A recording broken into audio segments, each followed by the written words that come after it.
What's interesting about the music in the Metal Gear Solid games is that they're decidedly different than the Metal Gear games. If you've ever watched Escape from New York, John Carpenter did a bunch of the music for that game, or for that movie. I'm sorry, my brains. And it does not sound like an action movie soundtrack. It's got weird synths. It's got like some cacophonous, like droning tones. It's almost like a techno version of a Silent Hill soundtrack. It's got a lot of like weird synths and droning and industrial noise and yeah, bizarre.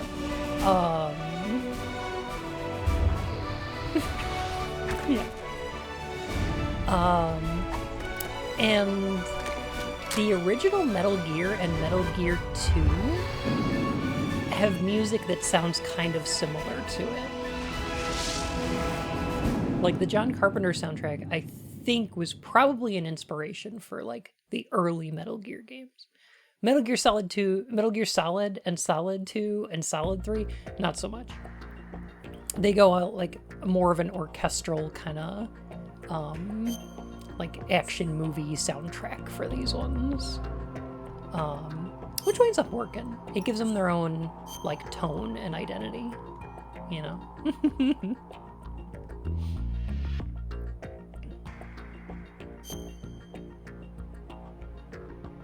Yeah.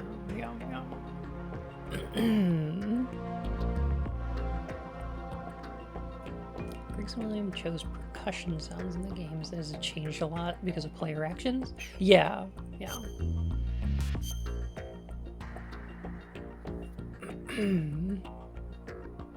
Telling me Kojima really had a thing for a movie and put it in a video game? You might be surprised to hear. Alright, so we just made it up to the roof. We're still pretty early on in the game. We can do a couple of things up here that I can show off, like slipping in the bird poop. Which is a fun time. Yeah, you love, as you do, love doing that.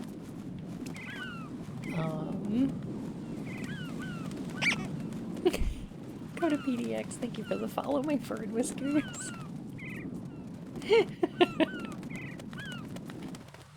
Yeah, the lighting and shadows are just so good in this game. What is a little interesting is that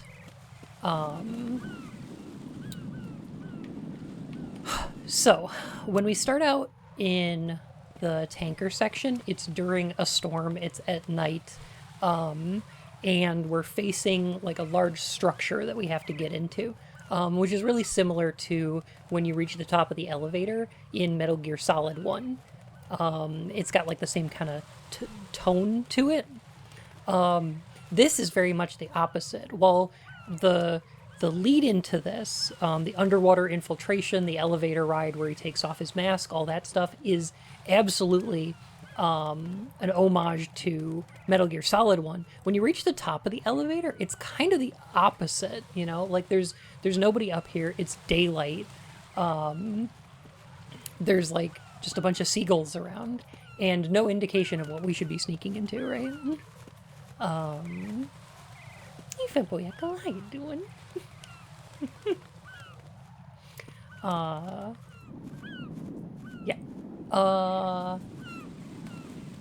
Yeah, it's just a pretty good. Gross. It's just a pretty good contrast, you know.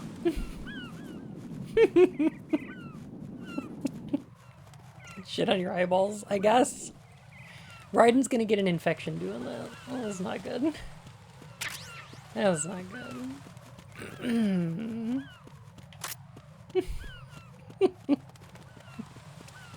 Fission mailed. Dun dun dun dun dun dun dun. I know how to crawl, it's okay.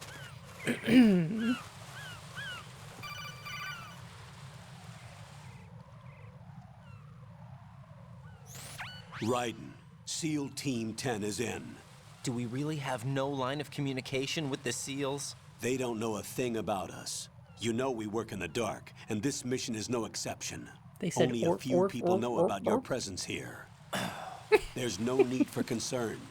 This operation is under Pentagon's direct command, and the NSDD came from the Vice President and the Secretary of Defense.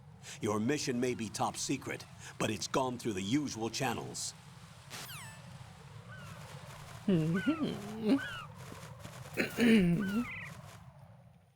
So nothing suspicious.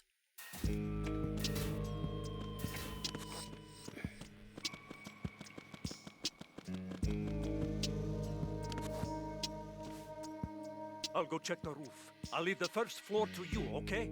Understood. Gosh, this music's so good.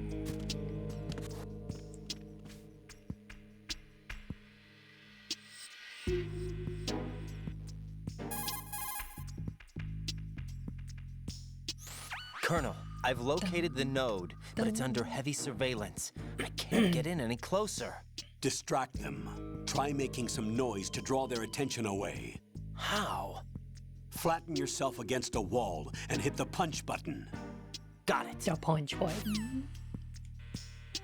So, I don't know if y'all knew this, but I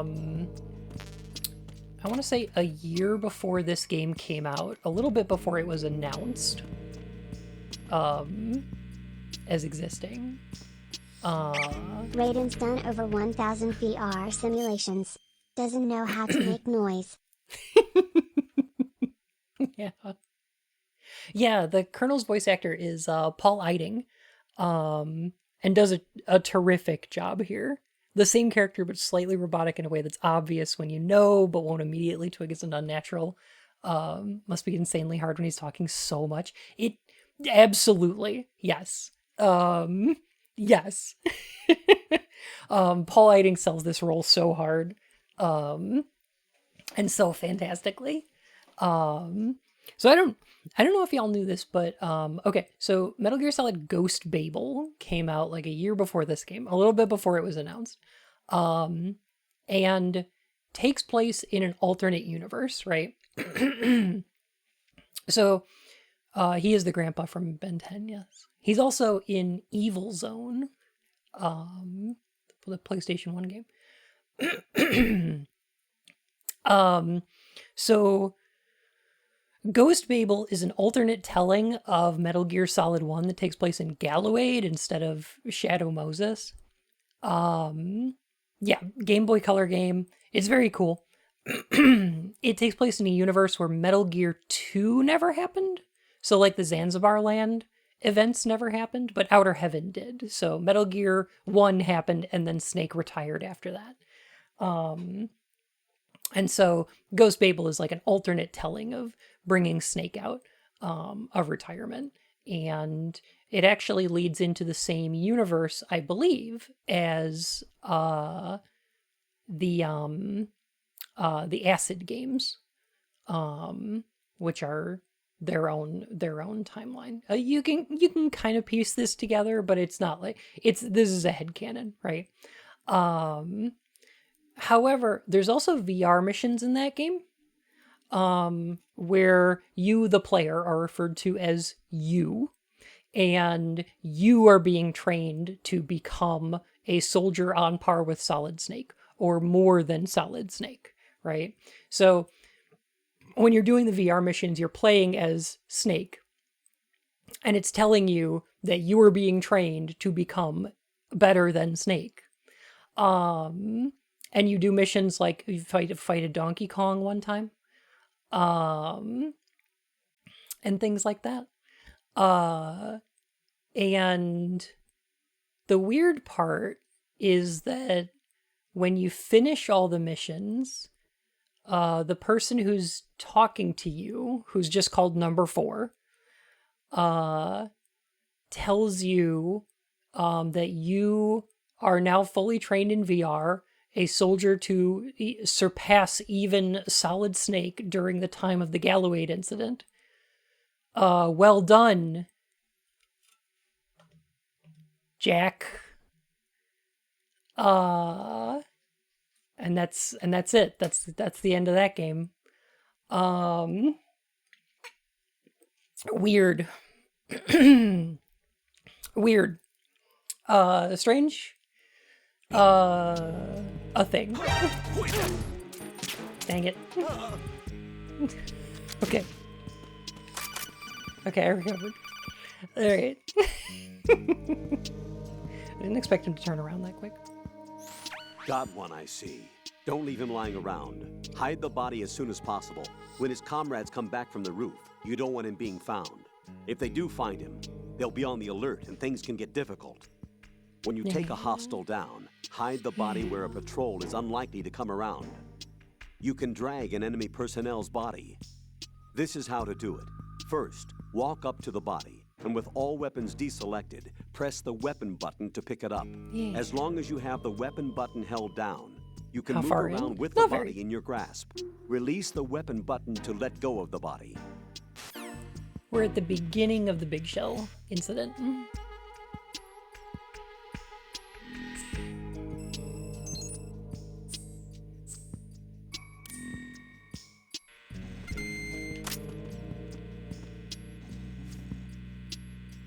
I guess I'll do what the Colonel said and go ahead and hide this body. Who made that art, by the way? I'm glad you asked. It was Pink Cynicism. Pink did some Metal Gear Solid 1, 2, 3, and 4 art for me, so... Exciting. It's the game that started dog tags? It is, yeah.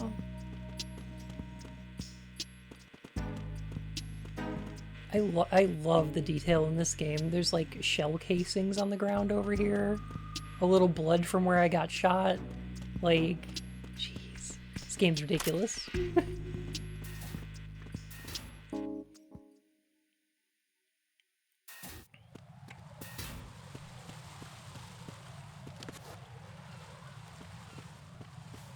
What happens if you don't?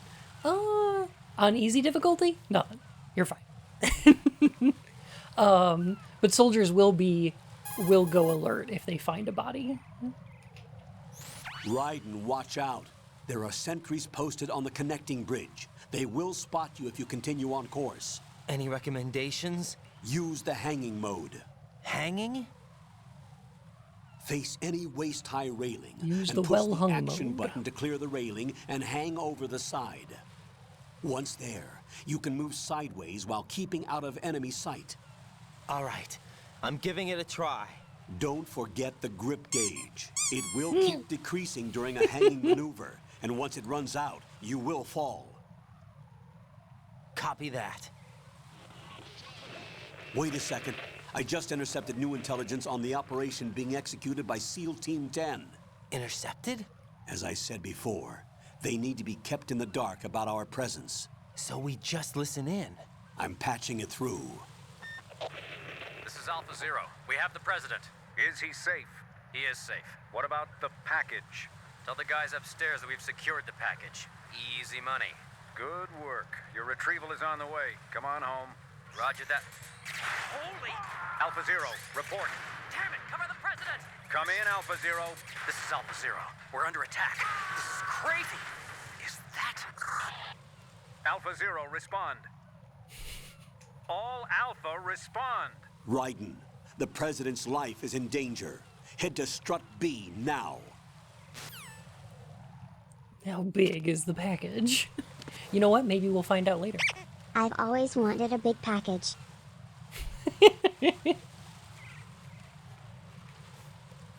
Oh my god. Oh my goodness gracious. Okay. Let me see.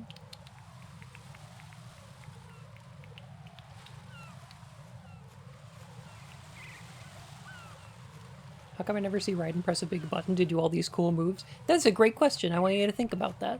I want you to maybe think about that a little bit.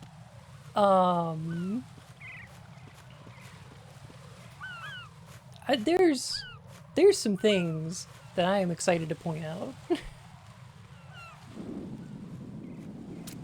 Okay, if y'all aren't gonna move, then I'm just gonna go through here. Okay.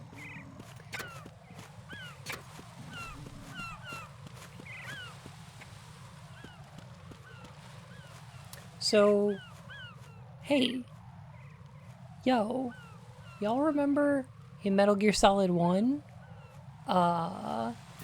that hallway when we met Gray Fox, and there's all those bodies in that hallway, and it did that music thing. I'm just saying, it was pretty cool when that happened. Man. It was pretty neat. I like that.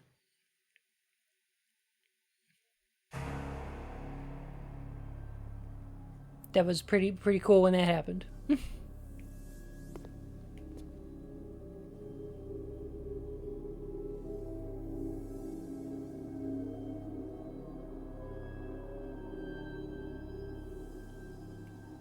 Shame they never did it again.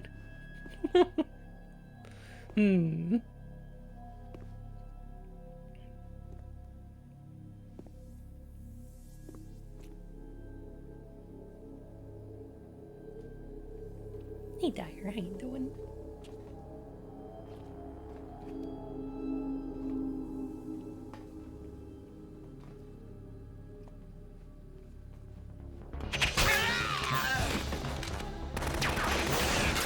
Looks like these idiots brought guns to a knife fight.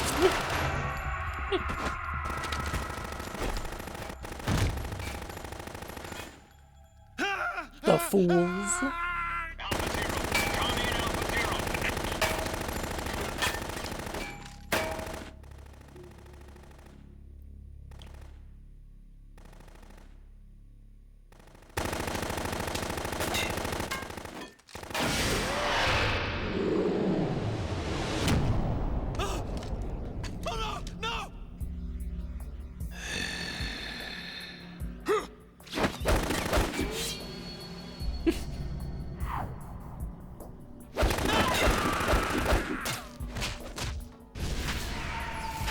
They should have at least given him like a buy flag on his outfit or something.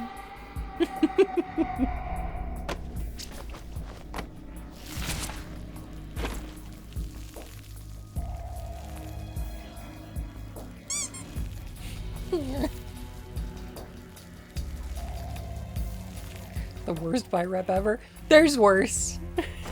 There's definitely worse.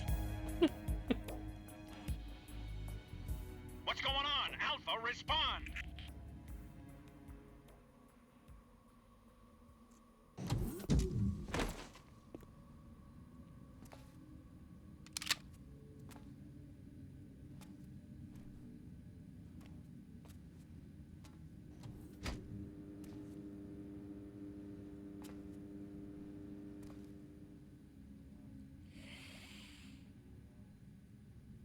This guy's the weirdest.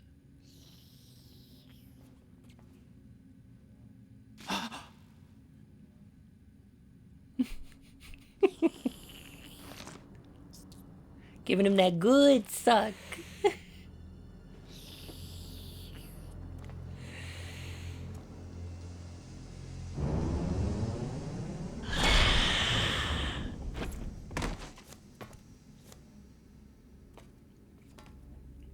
What are you?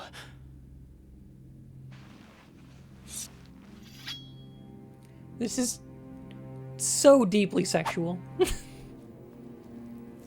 5 today. Or rather, 6. Also, Philomar's fucking amazing.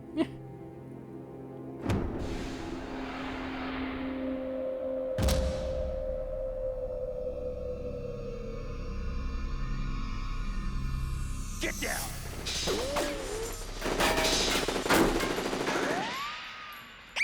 He drinks blood and turns into bats and is allergic to garlic and can't look at a crucifix and is hurt by cold running water. Because he's bisexual.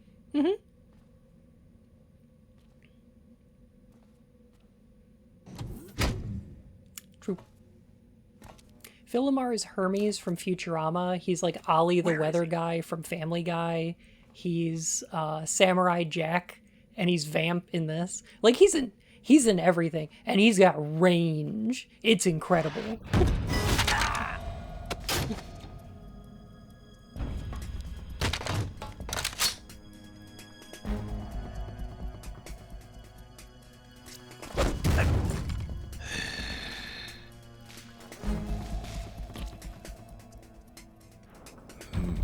Strange smell. He is in Pulp Fiction. It's true. Also, hi Kia. You smell like. I'll explain it in a minute, Femboy. It has to be. Shoot him! What are you waiting for?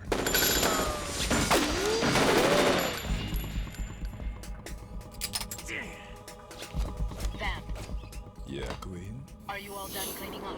Yes, but wait till I tell you what I found. Something interesting? I'll tell you in person. Where are you?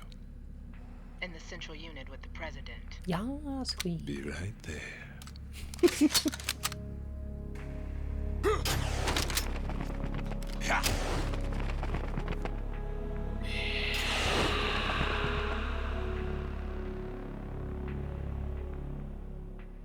I believe so, Dragon.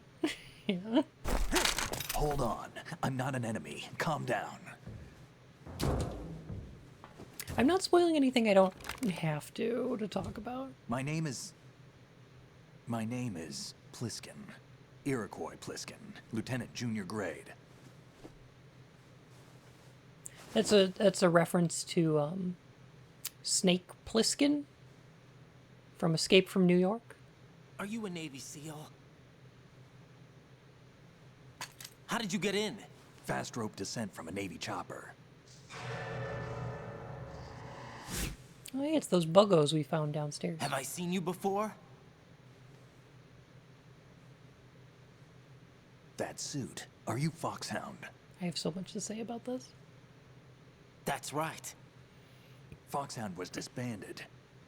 Huh? Where were you before Foxhound? Delta Force? I was part of the Army's Force 21 trials. Force 21. That's about tactical IT deployment, right? Any field experience? No, not really. So this is your first. I've had extensive training, the kind that's indistinguishable from the real thing. Like what? Sneaking mission 60, weapons 80, advanced Yo, it's VR missions from But realistic in every Metal way. Gear Solid 1. VR missions. Virtual grunt of the digital age. That's just great. That's far Vamp. more effective Oh, than live I can't exercises. believe I'm being hit You don't on get by the injured in legendary VR, So do ya? Iroquois Pliskin K. Every year, a few soldiers die in field exercises. There's pain sensation in VR and even a sense of reality and urgency. The only difference is it isn't actually happening. That's the way they want you to think, to remove you from the fear that goes with battle situations. War is a video game. What better way to raise the ultimate soldier?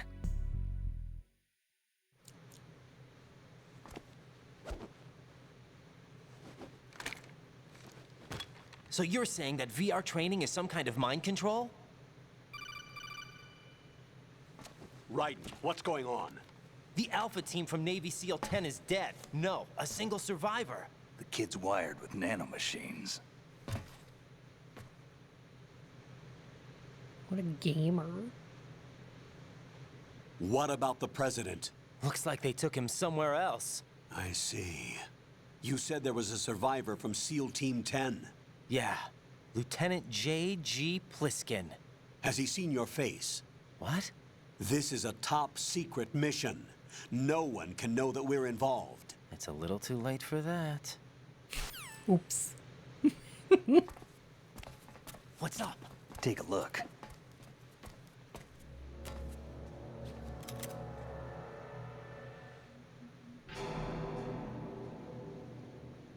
Did I remember to pick What up the like hell? a razor? A Navy captain.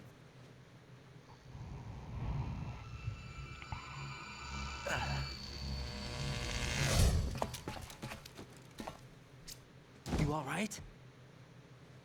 Give me a few minutes. Must have lost a few more pints than I thought. Man got What morbed. was that man just now? That blood-sucking freak? That was Vamp. Lieutenant Gregory Pliskin. He's Romanian, a wizard with knives, as you saw. The way he moved didn't seem human. You won't see that in VR, I guarantee. What is he? One of the members of Dead Cell. Dead Cell? Him? A special forces unit created by ex-President George Sears. The name was originally intended to reflect its anti-terrorist functions. The unit would launch unannounced assaults on government complexes for the ultimate terrorism simulation. They were needed to show VR troopers like you how to deal with the real thing. But around the time their original leader died in prison, the unit began to unravel. They were always close to the edge, but they became more and more extreme, began to go after US allies, even civilians. We estimate that no fewer than 100 people died as a result of accidents the Dead Cell arranged on their own. They were out of control, and it all came to a head 6 months ago. What happened? The unit was got devastated. me. There are only 3 left now, and you just Metal saw Gear? one of them. Why would they go after the big shell? Thank you for How 17 should I months. know? Welcome back I to the told Court you of they were Hearts. on the Man, just- lunatic fringe. What about their leader? He says he's Solid Snake. Snake died 2 years ago. You mean the incident that made this big shell necessary in the first place? Right, and he was the one that sank that tanker. But think he's how a his art is great. legend. Legends are usually bad news. There's not a lot of difference between heroes and madmen. You're saying Snake is still alive and pulled another one? No, he's not involved in this one. His body was positively ID'd 2 years ago. Snake is dead. And buried. What about the other soldiers? I saw Russian equipment too. Former Soviet military. They're Snake probably definitely did. mercenaries. The big shell is too much ground for just Dead Cell members to hold down. You weren't briefed on any of this? And you came in alone to boot? Why? What are you really doing here? Can't tell me, huh? Fine with me. I don't smoke. Keep it anyway. May come in handy.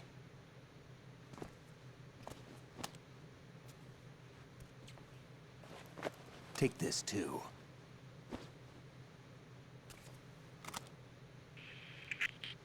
Come in, Alpha Zero. This is Bravo Zero, currently at the bridge between struts B and C. The president is... Damn, I can't hit this thing. It's like some bad dream. Alpha, anyone, come in, all Alpha. This is Bravo Zero. Aren't you going to answer him?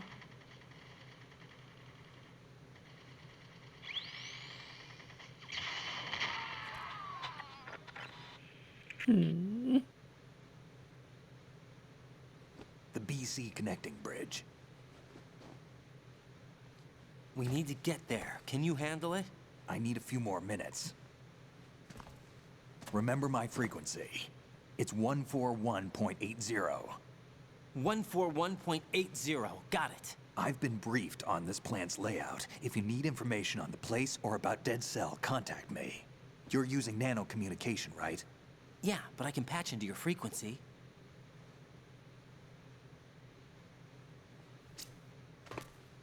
Hey, what's your name?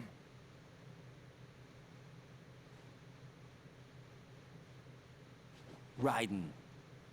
Raiden. Strange code name. Makes up for the boring one my parents gave me. Maybe I'll find out someday.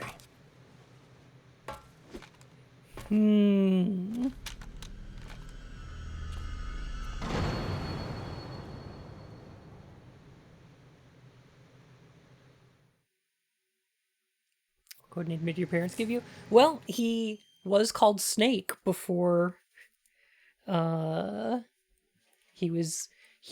renamed him to Raiden. So, okay, I have a bunch to talk about. Here we go. All right. Fred, oh my goodness. Thank you for all the excellent bun streams. Also love all the cutscenes. Lucky Bunye. Fred, thank you for 11 months. Welcome back to the Court of Hearts. Okay, so why is Vamp called Vamp if he's when he's bisexual? Okay. So vamp is a term for like a type of femme fatale, somebody who like seduces men to like take their money or take advantage of them, right? It's a little bit of an outdated term. Vamp is bisexual because he does that to men and women. And that's why he's called Vamp, and that's why he's called Vamp because he's bisexual. It's silly, and dumb, and I love it. Mm. Yeah, it was the first time I've heard that term. Was hearing it in this game. Cause yeah, super outdated. Hey, love, how you doing? Uh, so yeah, that's silly. It's kind of fun. Another thing is we see Pliskin has on him one of those bugs from the lower sections of the Big Shell. I didn't pull up this radio conversation, but they talk a little bit earlier about how those are genetically modified form of sea lice, I believe, who can ingest crude oil and turn it into I think it's just water. But yeah, their bodies are genetically designed to so that they clean up oil spills, which is neat. That's kind of fun. A cool thing. And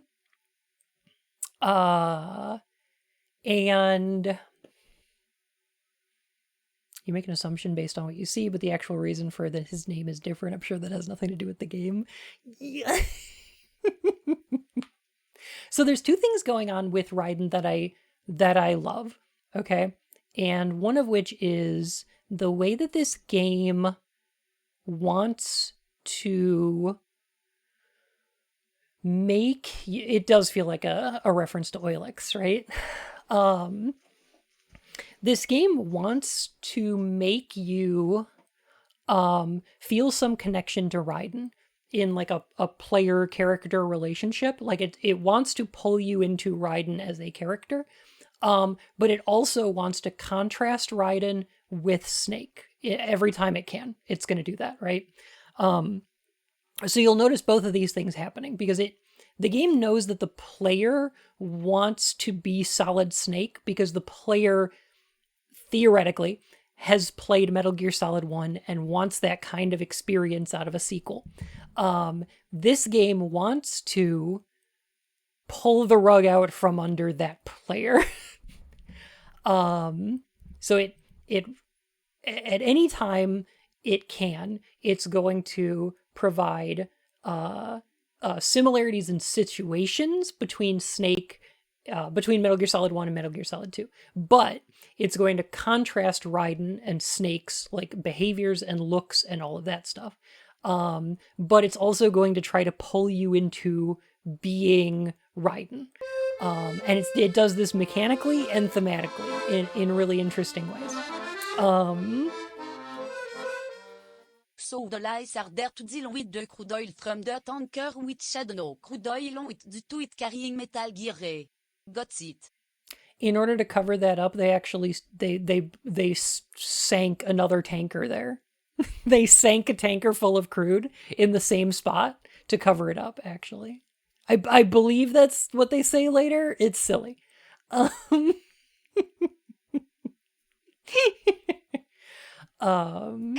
Like, if slash when we actually hear the codec about Vamp's backstory, it's just so bizarrely worded in context that it's just such a roundabout way of connecting Vamp's name to his bisexuality. Especially if you were, like, 13 at the time when you first heard it. Yes, precisely. So a couple things I want to point out. Okay. Raiden eschews a lot of the traditional, like signifiers of masculinity that Snake has, right? So Snake in this game is like, has his stubble, he's got his gruff voice, he smokes cigarettes, he's, you know, one of the, like a traditional soldier. He doesn't know how to use computers because he's a man's man who learned everything on the battlefield. And on the battlefield, nobody has a name. And like, et cetera, right? But then we get like information about Raiden that contrasts that, where like Raiden's just like, I don't smoke. His outfit is very dissimilar to Snake's in Metal Gear Solid 1 because he doesn't have like abs on abs on abs. He's missing some of that like muscular definition that Snake had. Raiden is much more soft boy. So like I don't think it's controversial to say buns of the Patriots. I don't think it's very controversial to say that like he doesn't display a lot of those traditional signifiers that Snake does as like a traditional masculine action hero kind of character, right? However, his backstory so far wants to pull us into his character, right? Oh, another contrast is like Snake hitting on Mei Ling and Naomi and everybody, but not having really any attachments to them, versus Raiden like having a relationship with Rose, who's ostensibly his girlfriend, but their relationship seems sterile. There is no chemistry happening there. There's no innuendo. There's no sexuality to it, right? That we've seen so far. It's an interesting contrast. That's like Rose is that way on purpose, right? But like, but it wants to bring you into Raiden as a player character, and one of the ways it does that is by providing similarities between Raiden and the player. So there's things like Raiden says he's trained There's no in VR. chemistry in that relationship. Also no biology. And definitely no physics. No metaphysics either. There's not a lot going on. But we'll see more about that. But you can kind of link the idea of VR training to the idea of like playing video games, right? So when Raiden says, did you say a nerd? You know, and we're talking about the player of the game. Presumably the player of the game is assumed to be the kind of person that plays video games, right? So one of the ways that we kind of are being made to relate to Raiden is that Raiden has done VR training, specifically the Shadow Moses incident. So theoretically, Raiden should know everything about Shadow Moses that we do. We played Metal Gear Solid 1. I played Metal Gear Solid 1. I know that game front and back. So me and Raiden have that in common. He just like me for real. We both played through a simulation of Shadow Moses. What is Battlefield Simulation if not a video game? Plus, he doesn't have a lot of other backstory, so I can imprint on him real easy. It's really easy to be like, oh, right, and he just like me for real. He got all my experiences. He likes the same video games as me. Like, yeah, it's uncomplicated. Until he does get some backstory later.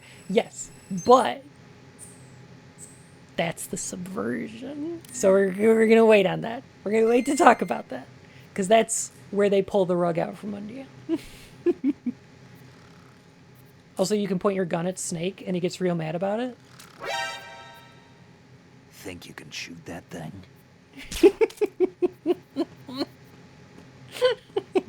He gets really upset about it. just a little mad. You can shoot him. I don't want to. I love my parasocial friend riding. Yeah. That floor will make a racket if you run on it. No. Talk to me about Vamp. You've acquired some ration. Good. This is a portable field food.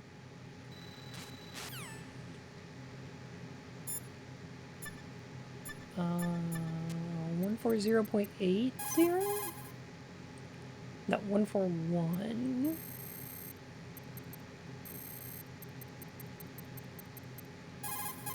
I'm gonna call Snake.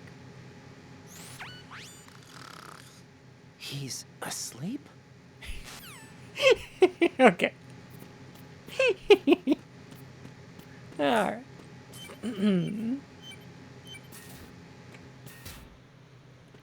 Got a PB. I think he's up to 5th place now. Whoa! Congrats! He feels asleep. He feels asleep. I've considered speedrunning this game, but the speedrun's pretty long. Oh, hey, look, the Statue of Liberty. Huh. Well, that'll come up later. Fire up and cold the water to have steam come off of it. True. It's a really cool little effect. However, don't then walk in that water because it will kill you. It does like 1 billion damage. It's a little bit annoying because sometimes you'll get like an elemental effect in water you're standing in, and then you'll die and you'll be like, how did this happen?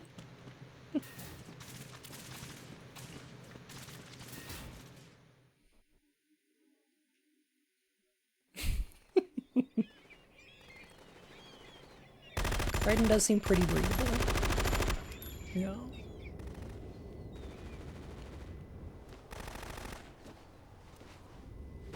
This music's so good, by the way. Just wait for it.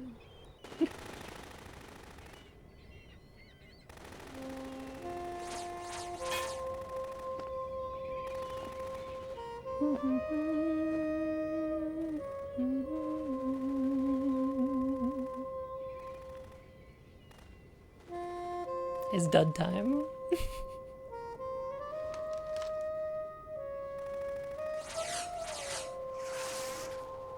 What the hell is that?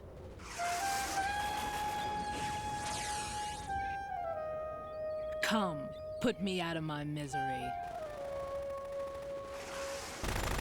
This is impossible. Nothing will hit her. Is she the one they call Fortune? Queen shit.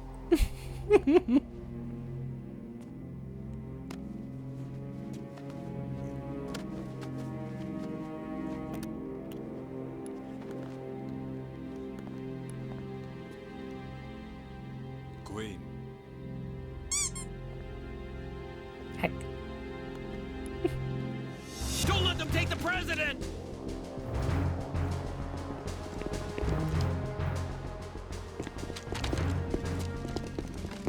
You know, if you save the president, Ready, he grenades. shares a burger with you.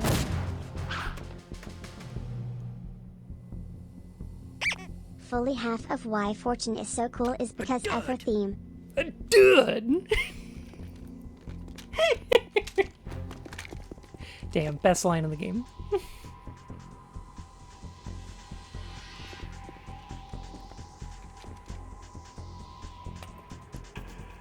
Dude! Today is another bad day.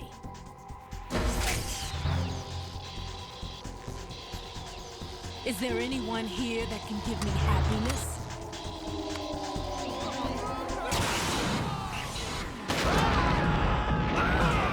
I don't know why it explodes like that, but I will take it.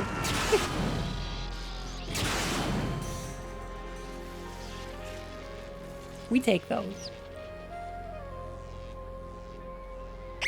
I love a woman who can. Rail me lucky bun pun.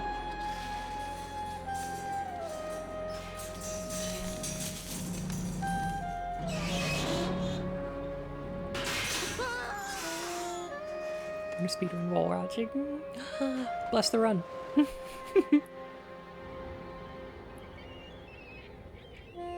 No, railgun, not rail bun.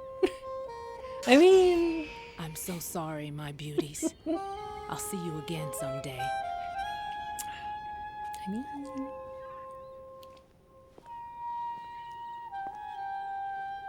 Poor burbs. Aww.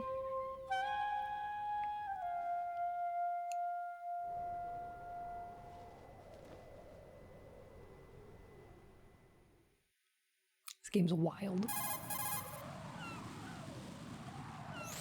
Colonel, SEAL Team 10's Bravo team was wiped out.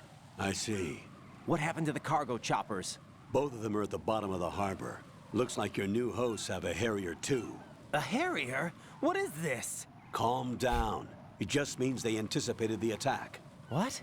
Besides, since the SEALs drew their fire, your infiltration went off without a hitch. On top of that, we know their defensive capabilities. Are you saying this was all a feint? Raiden, get a hold of yourself. The entire mission is in your hands now. Do you understand? But... There's no time for questions. They could decide to retaliate for that failed assault. You mean the hostages?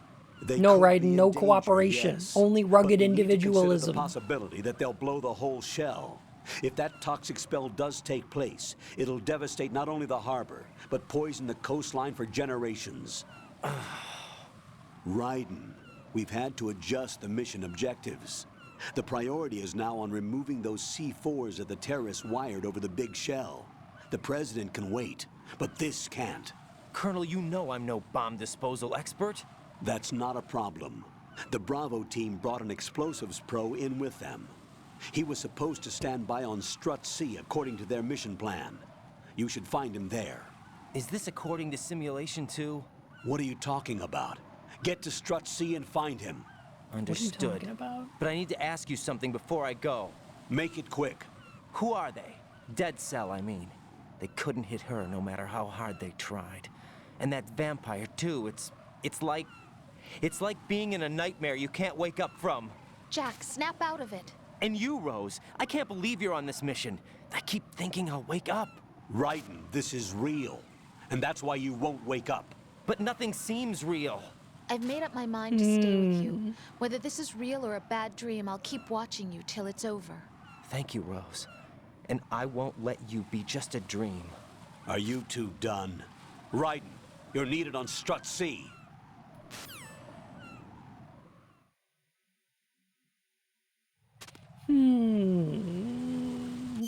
So I want to point out something that's a little bit interesting here as well, which is like, okay, so what are y'all thinking about when you say, like, I know writers who use subtext, they're all cowards. Like, what are y'all insinuating here? Because I might have a different take on I very much remember how off it felt that the Colonel was so dang grumpy all of a sudden. It's very weird, yeah. Raiden, the conversation with Raiden is that he says nothing seems real. It's like a nightmare you can't wake up from, that Kojima right? is a hack. But here's the thing, right? Is that Raiden is obviously correct in that, like, so when he says everything according to simulation, and Campbell is like, what are you talking about, right? Think about this. That Raiden, like I said, has a lot of experiences that the player can imprint on. What I think is actually happening here is that Raiden is expressing the player's perspective, which is that none of this is real. All of it is according to simulation because it's a fucking video game that you're playing. It's like a dream. It's like a fake. You're playing a video game with your controller and your PlayStation. It is, Raiden is correct. And he's expressing something that the player would know. That this isn't happening, right?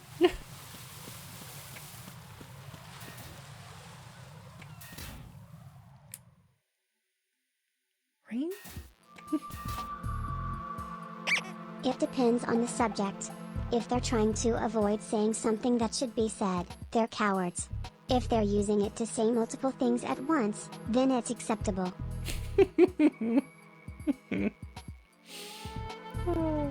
The new Garth Marenghi book is really good. It's really good, yeah.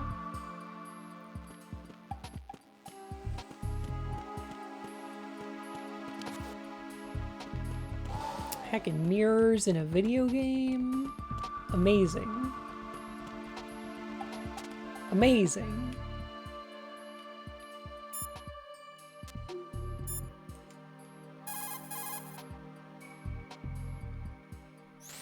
Right, and what are you looking at? Oh, I see. Rosemary, What? could you excuse him for a moment? Huh? You know, so he can... Oh, I get it. Jack, let me know when you're done, okay?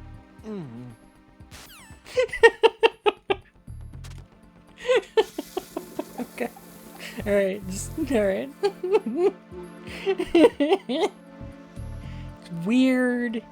Weird bathroom conversations. And yeah, the hand dryer works. Cute.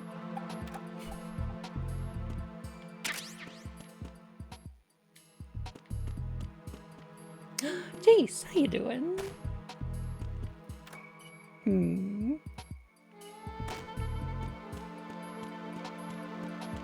Yeah, you can do the same in the other bathroom, and Rose and the Colonel get a little upset. And call you a perv.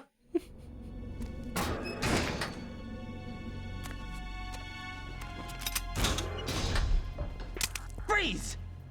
Don't shoot.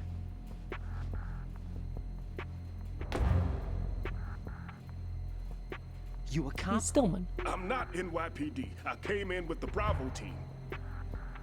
Who are you with? And what happened to SEAL Team 10? They're all dead. All of them? That's bad. Did I tell you you could move? It's all right. He's not one of the bad guys. Don't go pointing that thing everywhere, Hello, kid. Phoenix. How you doing? What's your name? My name is Peter. Peter Stillman.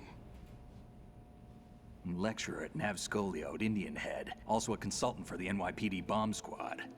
A poor old man who got dragged along for this. Greg Eagles, that's the voice actor I thought of you retired. the DARPA I chief did. Can't keep up with everybody, as you can see. in MGS1. A famous church got wiped off the map thanks to me, with too many lives And also inside. Gray All Fox. I lost was this leg. In MGS1, the original, but not in Twin Snakes. In Twin Unibomb Snakes, they disposal recast Gray Fox as somebody else. He is grim, This is isn't the he? bomb disposal guy. Open any explosives disposal textbook and you'll see his name. Just ancient history now. Why did they bring you out of retirement then? Because the terrorist group here includes one of my students, the Emperor of Explosives, Fat Man. He built an atomic bomb when he was only 10. I created him in a sense. And that's why you're here. I'm pretty rusty. I was supposed to supervise the bomb disposal. Looks like it was taken care of before I had my turn. I wouldn't say that.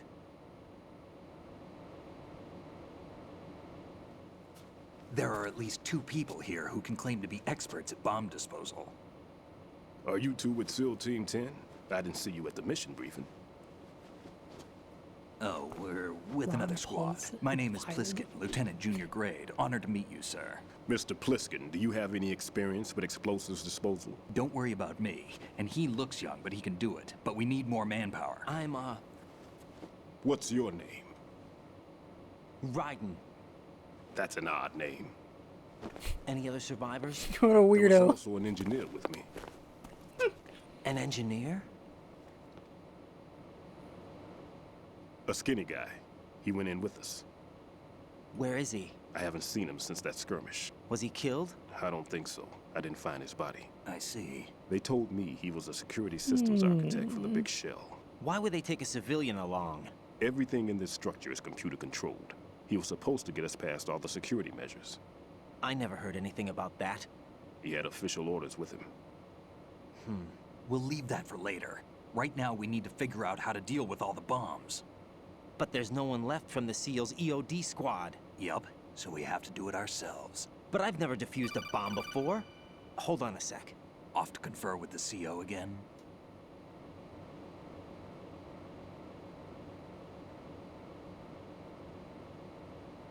Glad to hear Stillman is safe. Assist him in any way possible to clear the C4 from the structure. Colonel, you know I've never been trained in bomb disposal. It's all right. The man you're working with is the best in the field.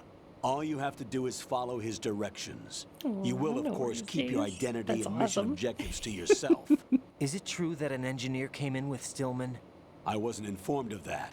It's probably something the SEALs decided on their own. There are more important issues at hand, Raiden. The enemy may retaliate for the failed assault. Get those C4s neutralized now. Colonel, I'm not qualified for bomb disposal. Jack, it's me. Rose? You can do this. Trust me. You haven't had bomb disposal training per se in VR, but you're more than capable of handling C4. This is a little different from using C4. You're up for this. You know that. How about it, kid? Are the results in yet? You know, in Metal Gear Solid 1, Snake was never worried There's about no being need to able to think do about anything. this He so was much. just like, yeah. You won't actually be dismantling the bomb. Bombs? That's Cool. amateurs. Got it handled. What we'll try here instead is a temporary freezing measure.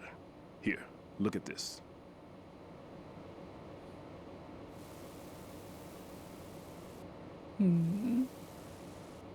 This is a C4 bomb.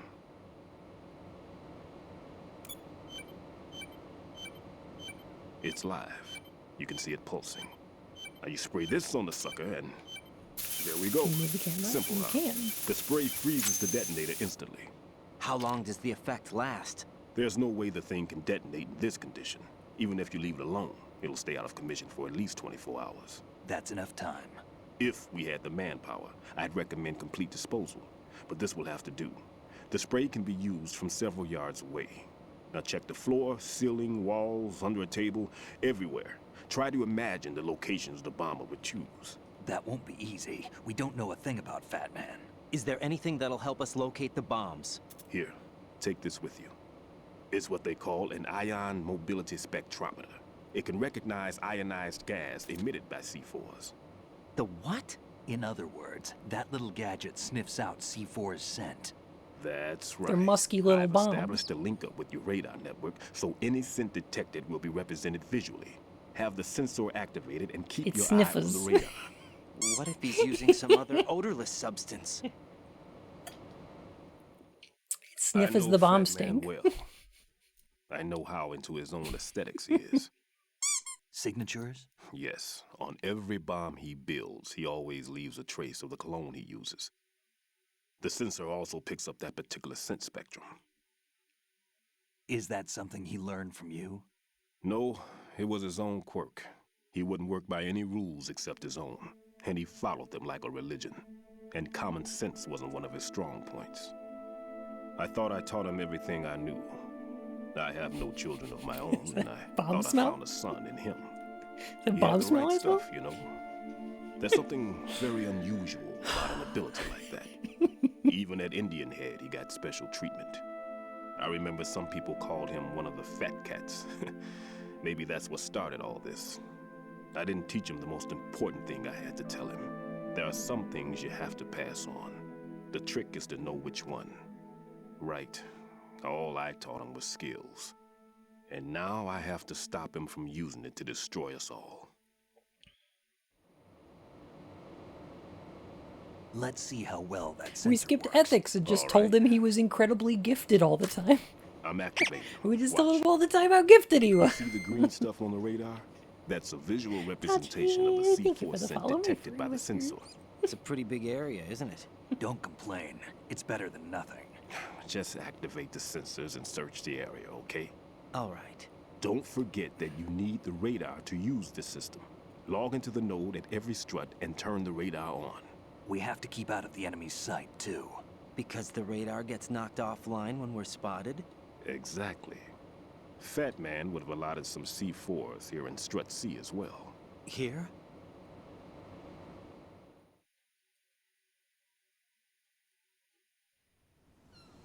I know the structure of this facility. To quote And if he wants to JC take out the Denton, a plant, bomb. where he would A target. bomb. You know Oh, this for blah. sure? Of course. I taught him the techniques he uses. His ideas are based on my theories. Demolition is a kind of ideology. It makes no exceptions for time or place. Big Shell consists of two Wait, hexagons joined ideology in a on video end, game? north to I south. don't know. There should be packets of C4s on each of the vertices, or the struts in this case. You need at least that to take a building of this integrity out. 6 on Shell 1, another 6 on Shell 2. A total of 12 bombs at least. Considering the shell's architecture and composition from an engineering standpoint, that's my conclusion, and it's exactly what he would have decided as well.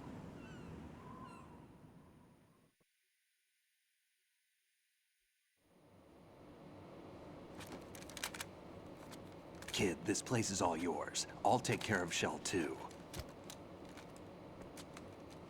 Take this.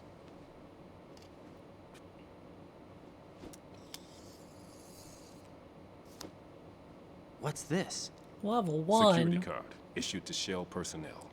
Pink, how you doing? The Big Shell security layout includes varying levels of clearance. The clearance level is identified by the number printed on these doors. Raiden, your card key can open doors with security clearance level 1. Pliskin, Yeah, your card Bacon, can how you get you into doing? level 3 areas. You'll need it to get next door to Shell 2. How did you get this? That engineer I told you about gave it to me. He was supposed to program a set of all access cards once we were on site. Unfortunately, this card won't get you into every area of this structure.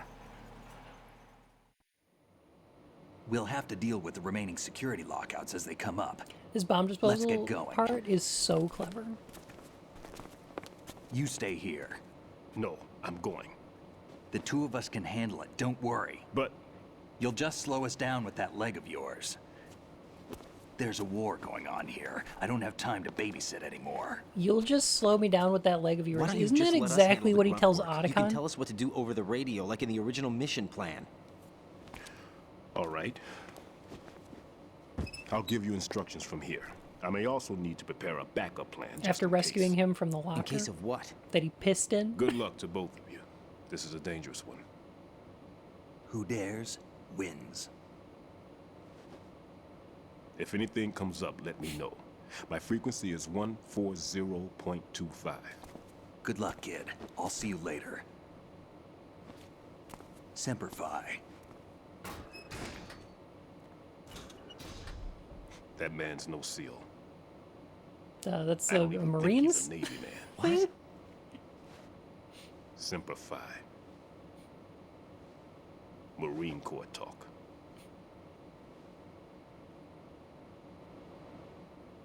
Normally, team leaders stay in the CP and give orders with those headphones.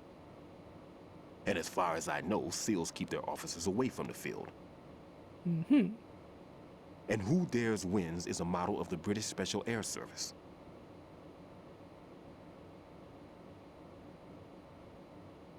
Is he one of the terrorists then? No, somehow I don't think rambling so. jargon. If there's someone to suspect, I'd put my money on you.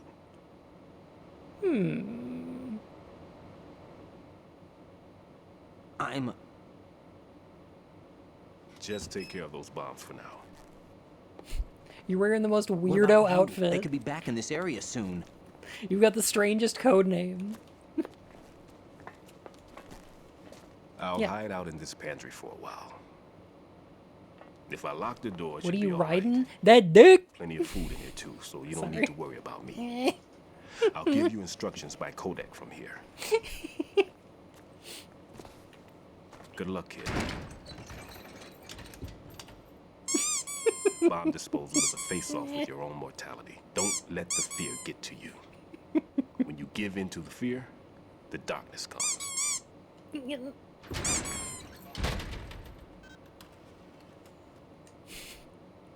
Damn riding these nuts.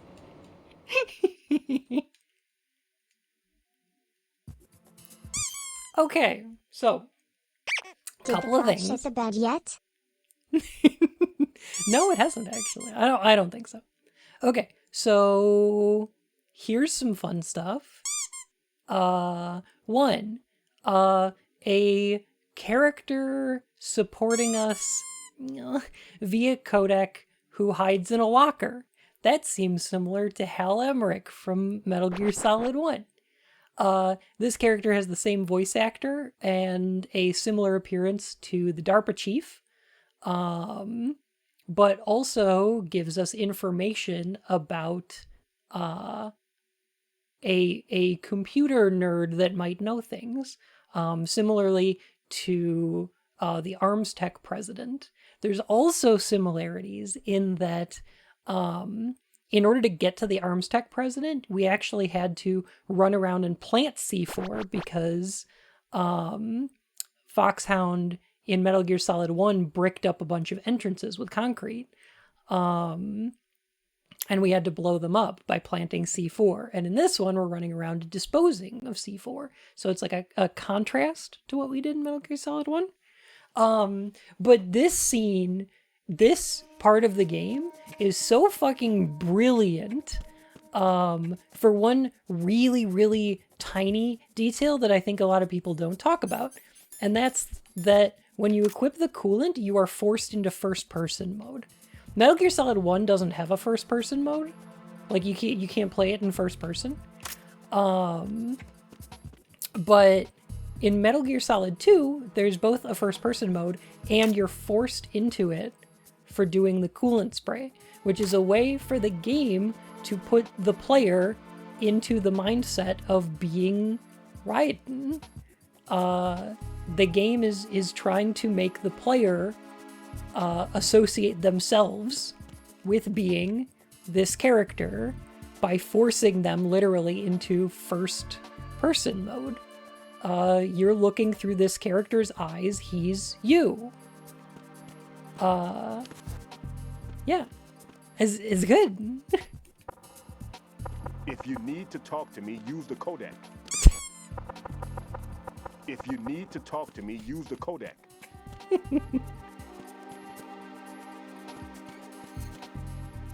But it's neat. It's brilliant. It's good. I love it. Just the radio, please.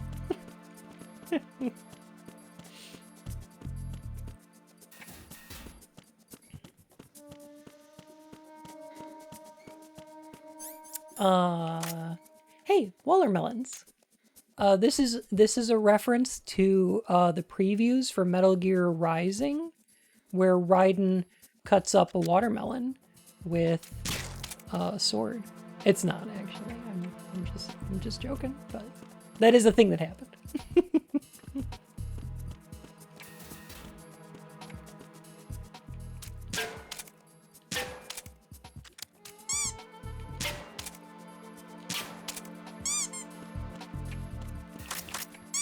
Damn, Kojima thought of everything. I know, right? Bun, you can't do that. You created a time paradox. MGS4 does have moments. It's true.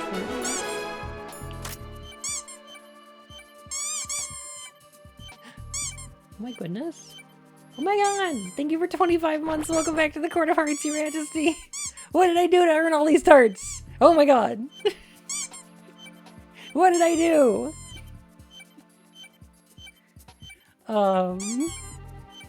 Heck. But yeah, see, there's scenes like this where you have to go into first person. You are forced to look in first person at Raiden. This is you! The game is screaming at you. This is you! Raiden here. I took care of the C4 in Strut C. The ceiling of the women's bathroom was set to blow. That's not like him. Anything wrong? Maybe. Pliskin's reported other locations too, and none of them are effective demolition points. What do you mean? It means that they wouldn't be the best places to choose if you wanted to destroy this place. Are you saying they don't plan on blowing the shell up? It certainly seems that way. So far, we haven't seen anything but a waste of good explosives. Unless, of course, we're missing something. A trap? He couldn't have overlooked the fact that I would be called into this. There's something going on.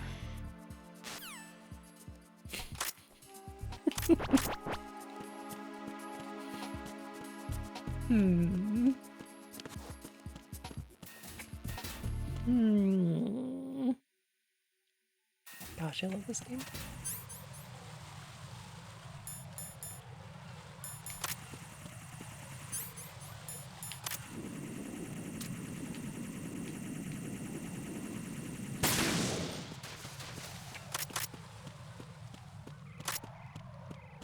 Somebody was gonna demolish that toilet, you know.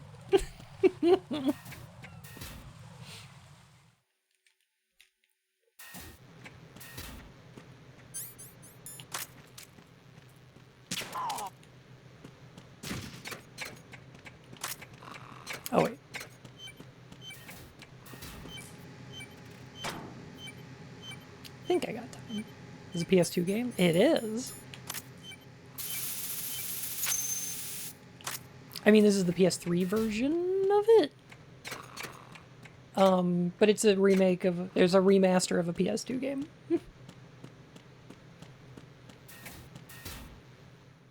And it looks so heckin' good.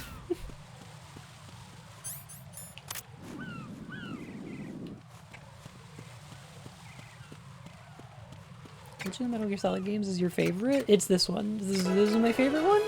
This is the best one. Oh no, my suit. Now I've nothing to wear to the party. Nothing to wear to the party. Oh, thank you for 16 months. Oh my goodness. Freeze! That's so heckin' nice of you. I appreciate that. Oh my gosh. That lets me pay my rent. I don't need these consoles anymore. Understandable, yeah. Metal Gear Solid 1 and 2, I think, are on GOG. If you really want the PC versions of them, they're okay.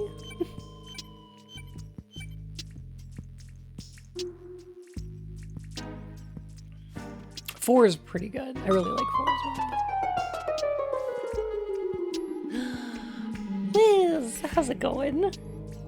Oh no. We're verboten again.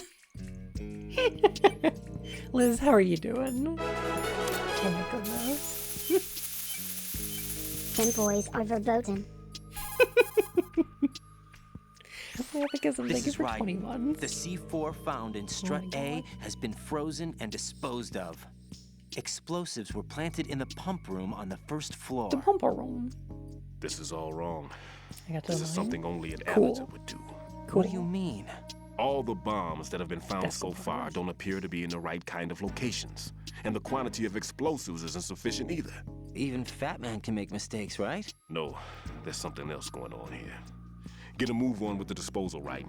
I've got a bad feeling about this. Do you think it's a trap? I don't know, but I'm gonna tell Pliskin to watch his back too. Just hurry. Oh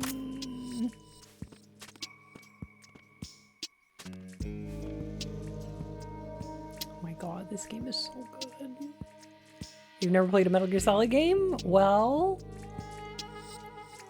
this is a weird one to start with. In Metal Gear Solid 1, the story is kind of like a spy thriller, right? So there's a little bit of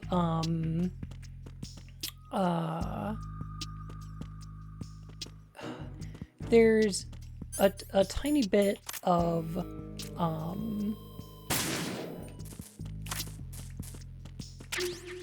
how to say it.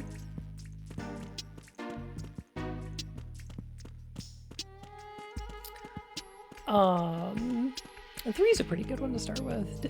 2 is a weird one. But let me see. Metal Gear Solid 1 is like a spy thriller. So there's like twists and turns and like misdirections, right? Where it sort of provides you with a situation that is more than it seems on the surface, and then has a bunch of reveals in it, right? Metal Gear Solid 2 is a little bit different. Oh my goodness. The mission has failed. Turn off the console right now. Go touch grass. Thank you for 2 whole years. Oh my god. Metal Gear Solid 2 is different because it is a deconstruction of the first game, but it also provides you with a bunch of facts that are contradictory. Yeah. Poet the Fox gifted a tier 1 sub to Sylvixen. They have given 3 gift subs in the channel. Poet, thank you so much. Heck. The interesting thing about Metal Gear Solid 2 is that it's using Metal Gear Solid 1's motifs and set pieces in order to provide you with a series of facts that don't create a truth. Fiction to cyberpunk. It is a postmodernist game in the sense that it is about a series of systems that have to come together to... Poet, thank you for the 7 gift subs. Oh my goodness. Thank you. You're so nice. Heck.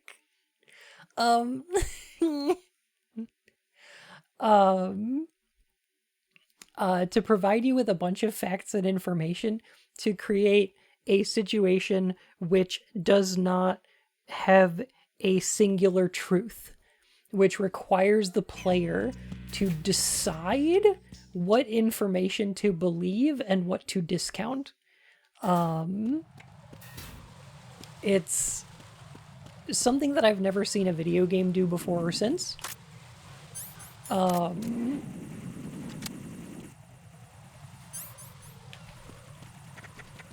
Crap. Okay. This should work. Hi. Love you too. Where's the other chair? It's in the library. Oh, thank you.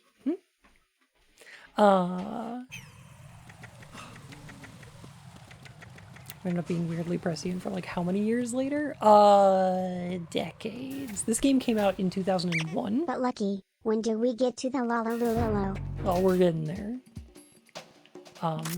This game came out in 2001, and it predicted things like the algorithm, the rise of social media,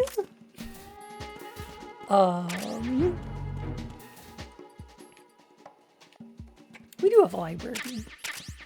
It's like a little library. Mm-hmm.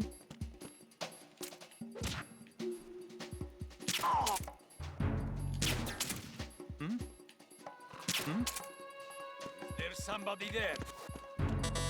No, nobody. There we go.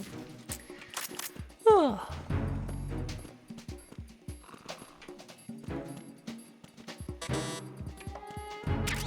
Mass societal control through memes? It kind of is, yeah. It kind of is, yeah.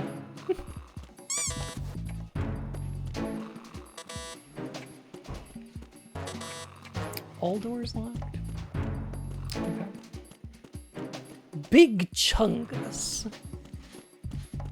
Snake, have you heard of Big Chungus?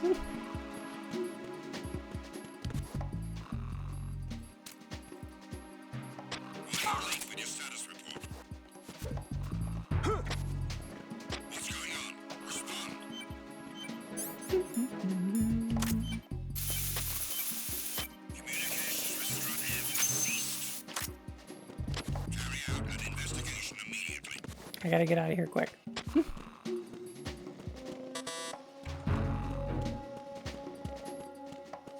I gotta get out quick.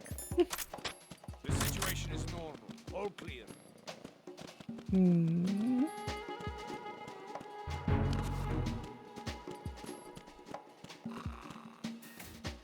thing in gaming history.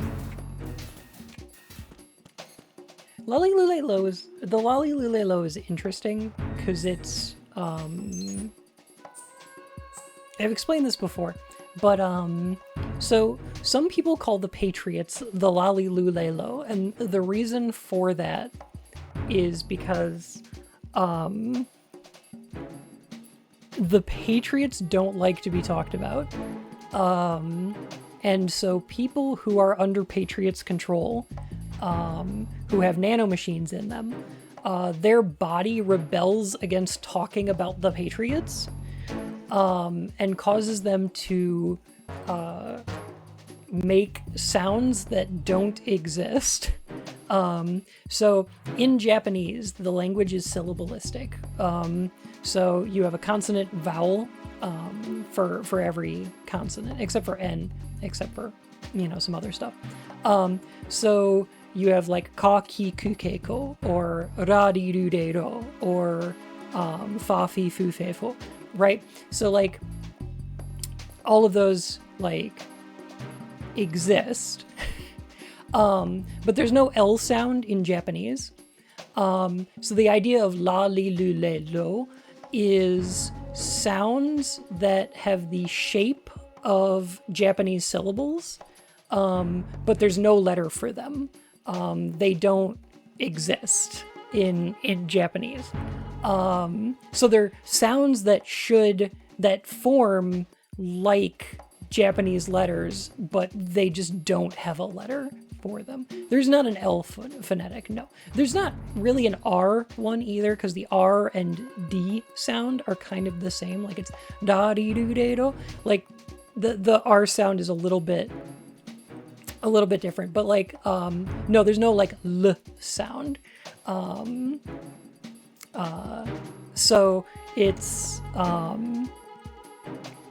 interesting. So what their nanomachines do is cause their body to censor the word the Patriots when it's coming out of their fucking mouth by causing their vocal cords to pronounce la li lu le lo. It's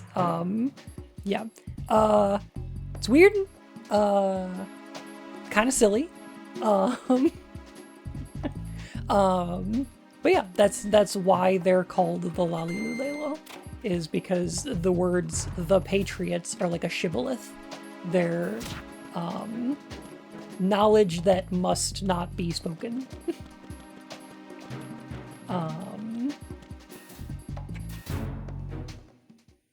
Completely ignores the existence of the New England Patriots. Yeah, sure. It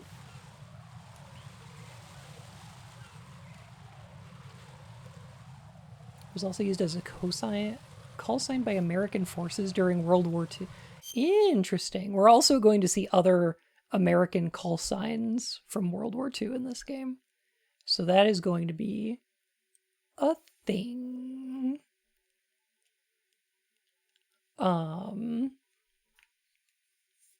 Do you know about Lululemon? No, I don't.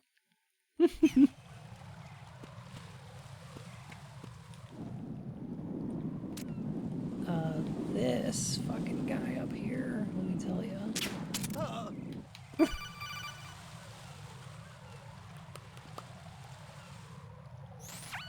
Be careful, there are claymore mines around there. Oh, that's familiar. Stealth equipped claymore mines, invisible to the naked eye. Use the mine detector. Identify yourself. Just call me Deep Throat. Deep Throat? You mean from Shadow Moses? Mr. X, then. Mr. X now, is it? Why would it matter if I called you Deep Throat? Never mind about that. Why did you contact me? Let's just say I'm one of your fans.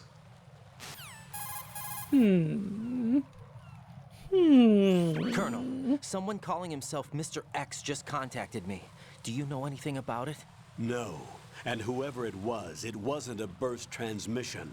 The transmission was sent from within the big shell. He called himself Deep Throat at first. Do you think I caught that part too, but the possibility of it being true is none.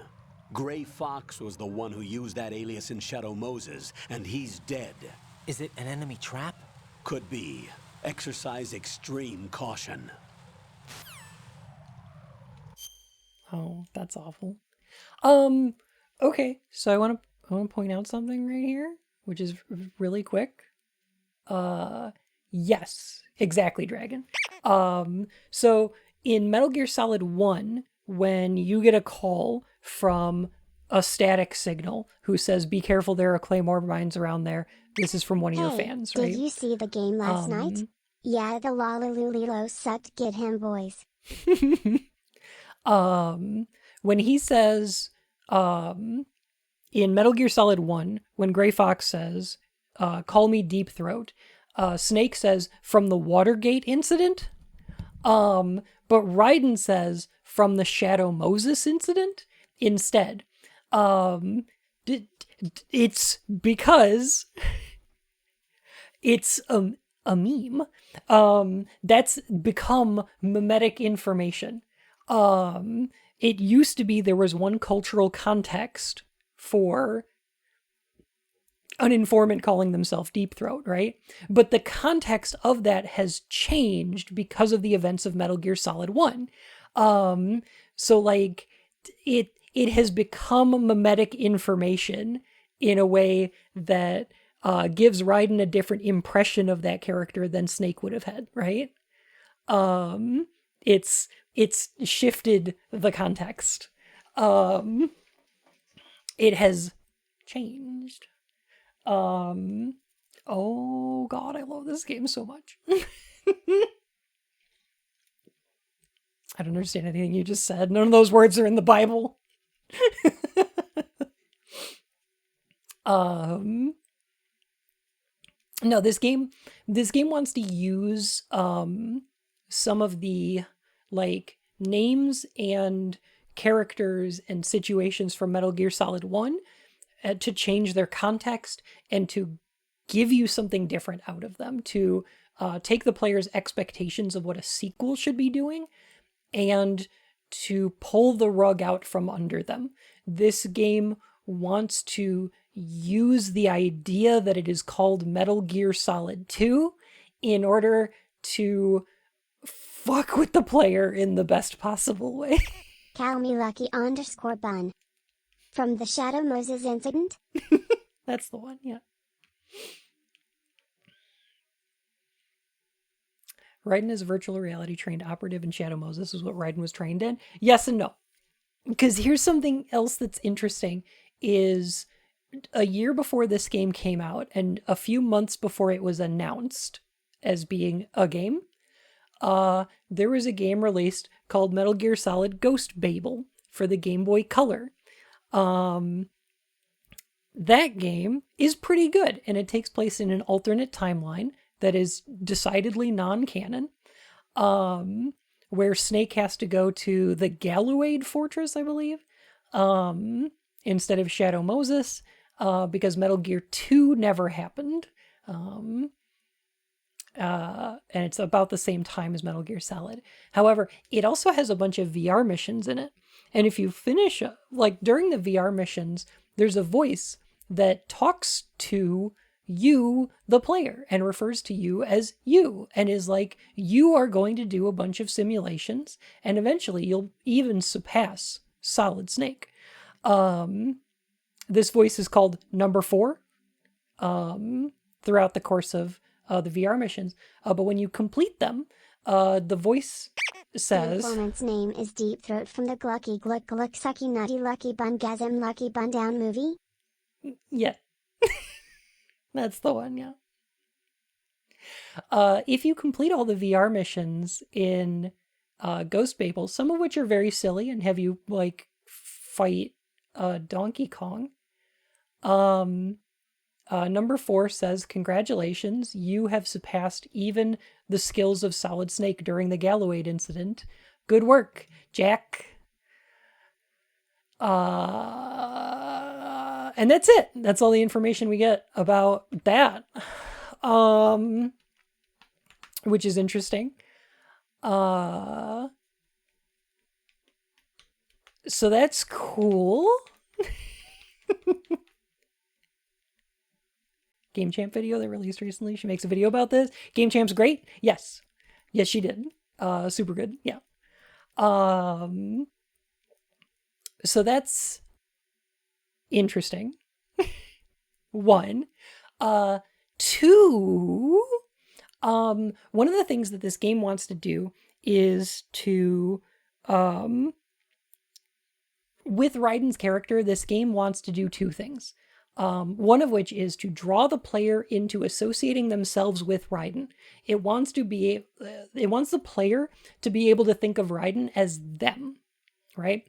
So there's a lot of gameplay and like cinematic techniques that are being employed to make the player imprint themselves and their experiences onto Raiden.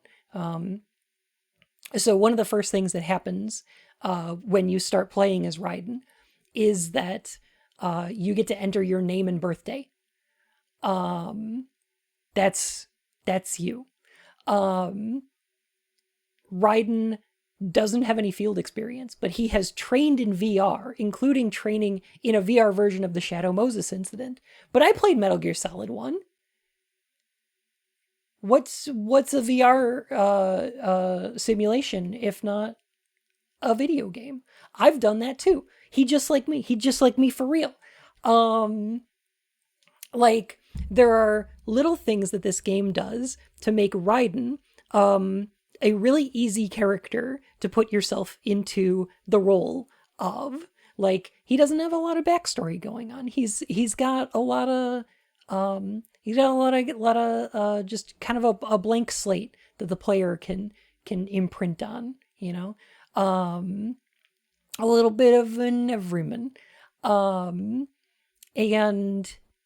yeah, he gives us experiences that we have had, similar to like how in Metal Gear Solid 1, when Psycho Mantis reads your mind, the only things he talks about are things that you and Snake have in common, not reading things that Snake knows that the player doesn't, right? It's only things that both the player and Snake have experienced.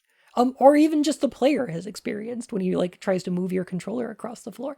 But like, yeah, Raiden is given no information in this part of the game about anything that the player doesn't also have experience with. And it's kind of neat. It's kind of interesting. And the other thing that the game wants to do with Raiden is to contrast him with Snake. So like Snake is really bad with computers, but Raiden is VR trained all over the place. Snake hands Raiden some cigarettes and Raiden says, "I don't smoke." Snake is stubbly. He's gruff. He has all these like indicators of traditional masculinity that Raiden lacks. Raiden doesn't get a lot of those. Like at the beginning of the game of Metal Gear Solid 1, Snake starts hitting on Naomi and Meryl and Mei Ling and everybody, where Raiden is, instead of being single in a committed relationship that seems sterile, loving, I guess, but not sexual in any way. There's no innuendo. There's very little chemistry. Yeah. So this game wants to both make you feel like you can put yourself into Raiden's shoes, but also being like, Raiden is not Snake. We want to point out definitively that this is not Snake. Lucky there's a really good reason for it. Like this is explained in a side title released for the Engage exclusively in Canada only, which is ultra canonical and the plot of which has been scrubbed from the internet by Kojima himself and requires a password from a defunct Soviet number station as part of its ARG component. Anyway, here's the Cube Zone. That's the kind of streams I try to, yeah, that's the kind of streams I try to have. Jack, Bubblegum, have do a you great remember the night. day we met? I'm kind of busy right now, Rose. You're right, sorry. I do remember. It was right after I transferred to New York. There were all these tourists around you in front of the Federal Hall. A group of middle-aged Japanese ladies Federal came up Hall. and asked me which building it was that King Kong was Wonder that climbing in comes the up later. movie. I said it was probably the Chrysler building. And then you showed up and started mouthing off. You were like, No, no, idiot. It's the Empire State. I said It's the Chrysler Empire building was in State, Godzilla. stupid, you fake nerd girl. And I forgot all about the tourists. I was insisting that Raiden I has was a right, nice, and you were toned, doing the same. irresistibly The smackable next thing ass, we knew, the unlike Japanese Snake, women had who gone ate, away. scratch And we that. ended up going to the Skyscraper Museum to see who had the better recall. We argued all the way to Battery Park. And for nothing. Since the museum was closed, we went our separate ways from the museum. And then I found you again by coincidence out in the base corridor. An amazing coincidence that we were actually working at the same It was place. the Chrysler Building That night we Godzilla. went I up to the believe it top was of the in Empire State. the It 1999 was so one. beautiful. I could look down on the Chrysler Building from 120 stories above ground. I felt overwhelmed. I didn't care anymore who was right. And that was our first date. We watched King Kong in your apartment a bunch of times that night. Didn't sleep till morning. If it weren't for that coincidence, we wouldn't be together. I know. I'm sorry, Jack. I'm taking up your time again. What? Take Hey, do you care. want to watch it again? Maybe you'll climb the Chrysler Building this time. Well, what do you fucking know?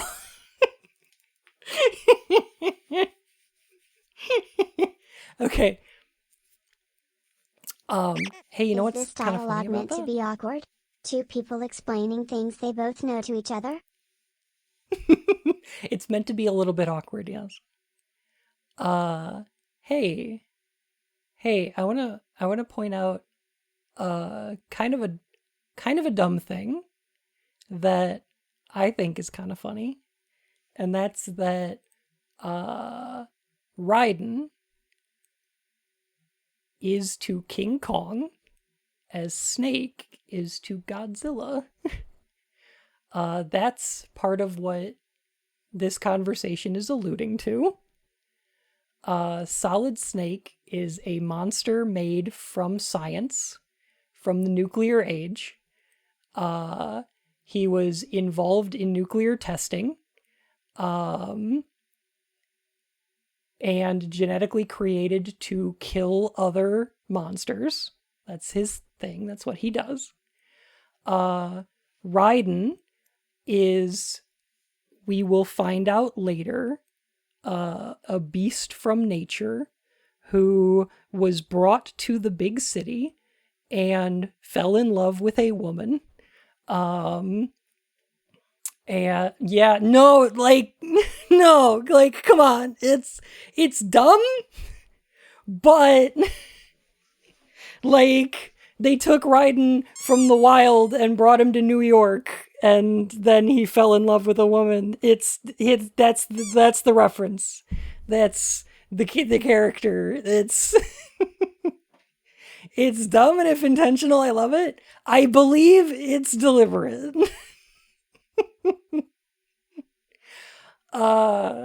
Yeah, just a funny little blem. Blem. Just a funny little thing. Every time I think I understand a game, Bun shows me I know nothing.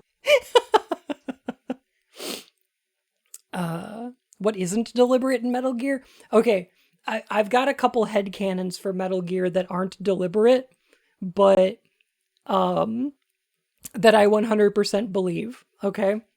Paramedic in Metal Gear Solid 3 is revealed in Metal Gear Solid 4 to be Dr. Clark, the doctor that made the Genome Army, and specifically Gray Fox, who was killed by Gray Fox and mentioned in Metal Gear Solid 1. Due to a translation error in MGS1, in the Japanese version, they refer to Dr. Clark with gender-neutral pronouns, but had to choose gendered pronouns to make it work in English, and so call him he, him. And it is my headcanon that paramedic transitioned sometime in the 80s. And is a transmask genetic surgeon. But that's my headcanon. That's unintentional. What's Lily Poirot doing in Alaka? It's unintentional, but you know what? I know a lot of trans Godzilla fans, so it could be true. It could happen.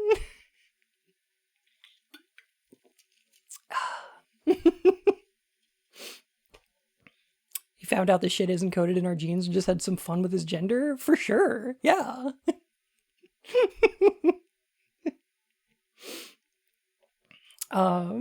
So yeah, I'm just saying.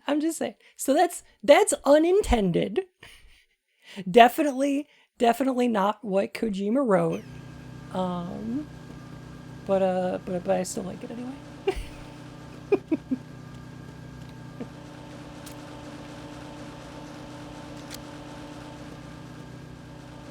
To reanalyze Metal Gear Solid as a whole. It's fun, right? It's impossible to be into vampires and not be a little bit queer. They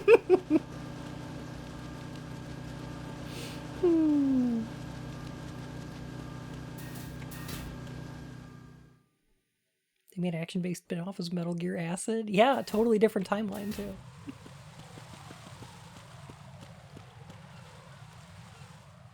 Oh my god. I love these games so much. They're my favorite.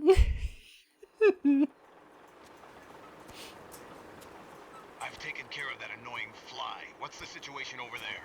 Puzzling. I saw a man dressed like a ninja just now. Ninja? It's the only way to describe it. A kind of cyborg ninja complete with a sword. What? Are you hiding something from me? Olga, are you sure it wasn't an Arsenal Tengu? Don't be a fool. Think I wouldn't know the difference? I've never seen field gear like that ever. All right, we'll intensify patrols. Anything else? Actually, one more thing. You'll find it hard to believe, though. I saw a man hiding under a cardboard box. Where? On the connecting bridge to Shell 2. So you believe me this time? I've seen someone use that box trick before. We'll lay a trap on the Shell 2 connecting bridge. Over and out then. Freeze! My question. I'll look again. You must be one of Dead Cell. Of course not. What a thing to say. Drop your Do you gun. have Death Stranding? Yes, I do. Yes, Not I a do. chance. Yo, there she go. Okay. Extra medium sauce. Thank you for the follow me, Fern Whiskers. Not a chance. So again, like I said, there's a contrast between Raiden and Snake here, right? Raiden held up Olga successfully on the tanker. Cut to Raiden completely failing to do that here. Olga Gerlukovich. How do you know? Unlike you, I've been briefed. She's not a Dead Cell? No, she commands a Russian private army. They must be the ones patrolling the big shell. That's right. I mean, did I say? She's led the group ever since her old Yes. man, Colonel Gerlukovich, died. Watch yourself with her. She's a tough one.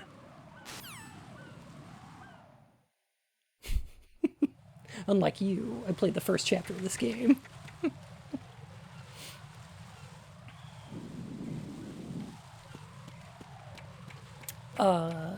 Delightful.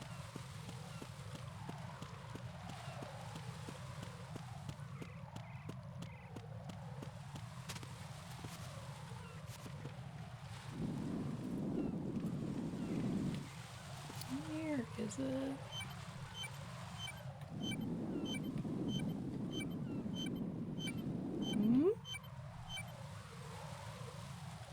It's around here somewhere.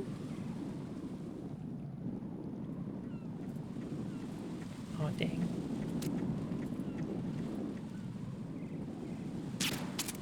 I don't want to get spotted. Who's there? Nobody. Who's that? Oh. Okay. Alright, it's fine. Don't worry about it. Anyway.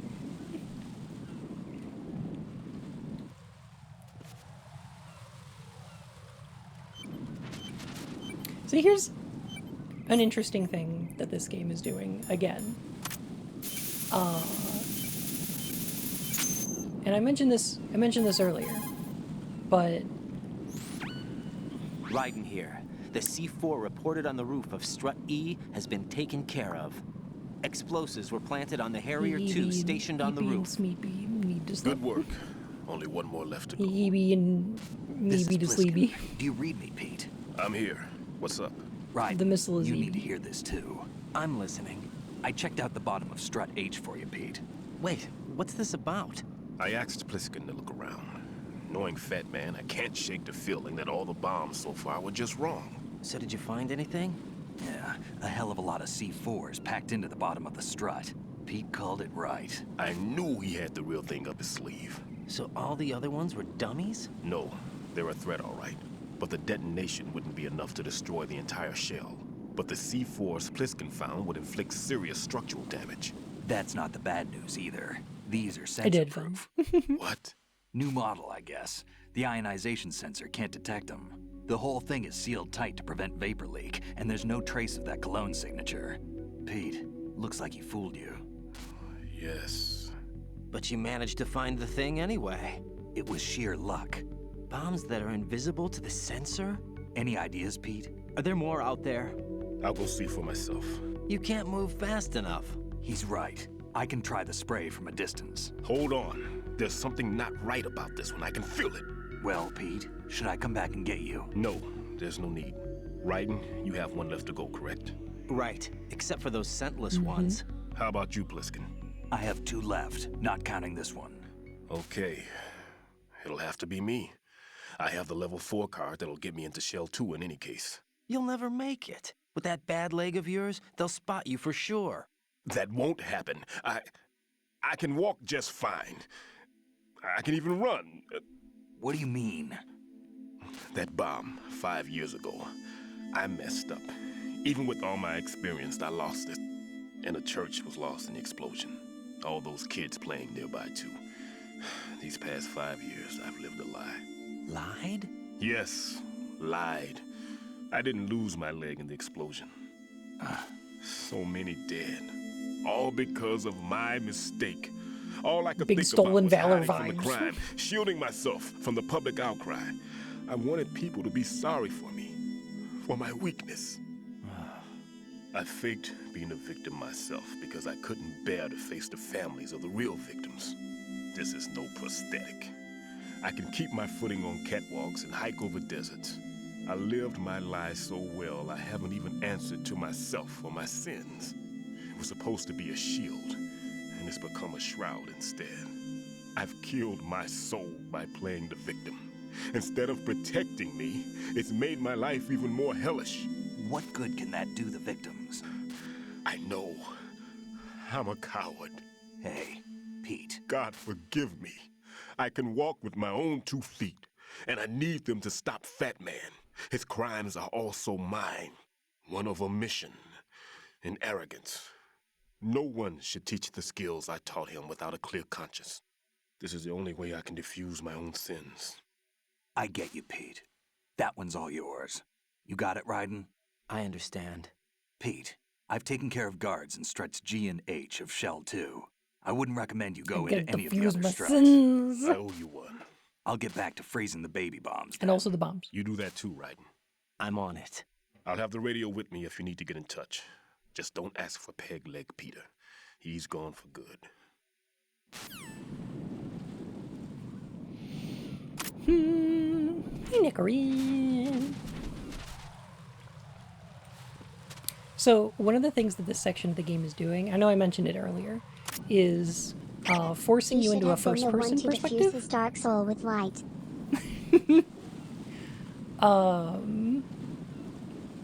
it forces you into a first-person perspective when using the coolant spray and diffusing these bombs in order to, like I said, draw the player into imprinting on Raiden, to seeing Raiden as, you know, an extension of themselves. They want both to contrast Raiden and Snake, and also to draw the player into associating and imprinting on Raiden. And it's brilliant. It's so smart, and I love it. No, the church explosion I don't believe is the same one in Vamp's backstory.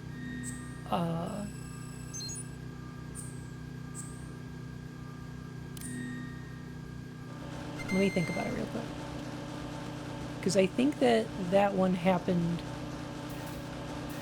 in Romania.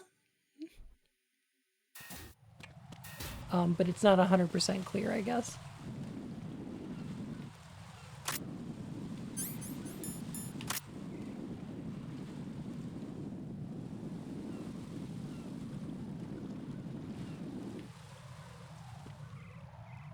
Wait for this guy to look the other way real quick. Okay.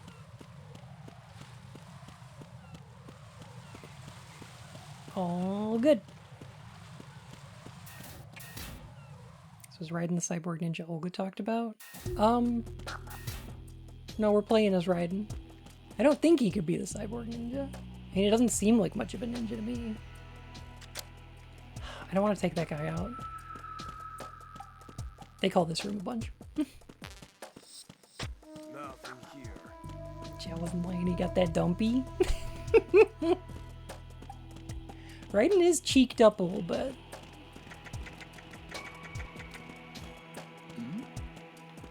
Who's that? Dang. They're gonna call this room in a second.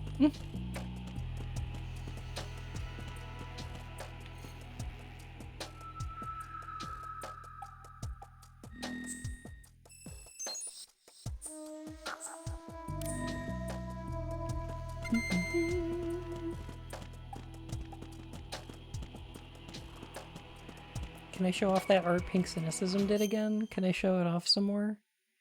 The one I've got is like a really big size, so it's gonna be like gigantic if I post it on stream, but that's fine. I'll resize it.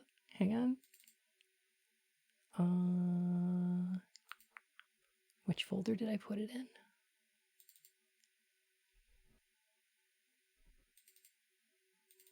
There we go.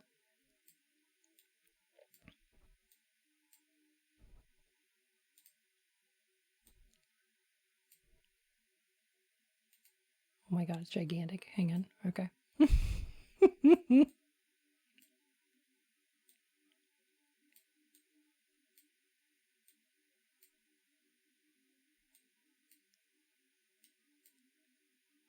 Alright, there we go. Here we go. Here's the art that Pink did. It's so good. MGS4 does have Major Dumpy too. It's amazing. I love it so much. Oh my god. I like the tail. It's great. He's so beautiful. Gra! How you doing? Oh my goodness. Hey Gra streamers, how's it going, y'all? Heckin' good to see you. Welcome on in. We're playing some Metal Gear Solid tonight.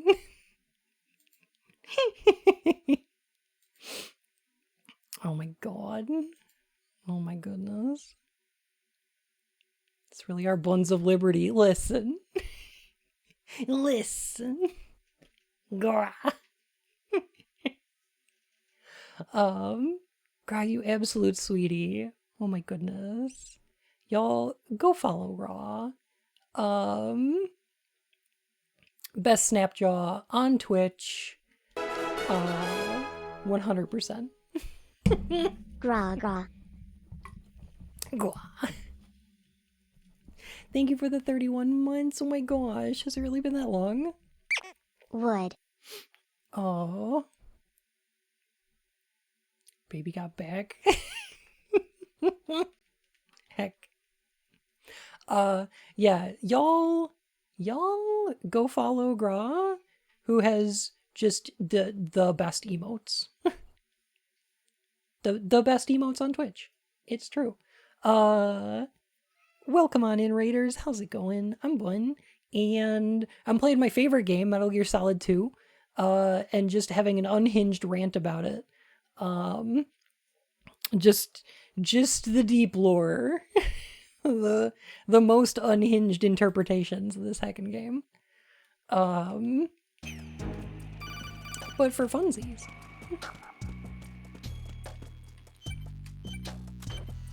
Here we go.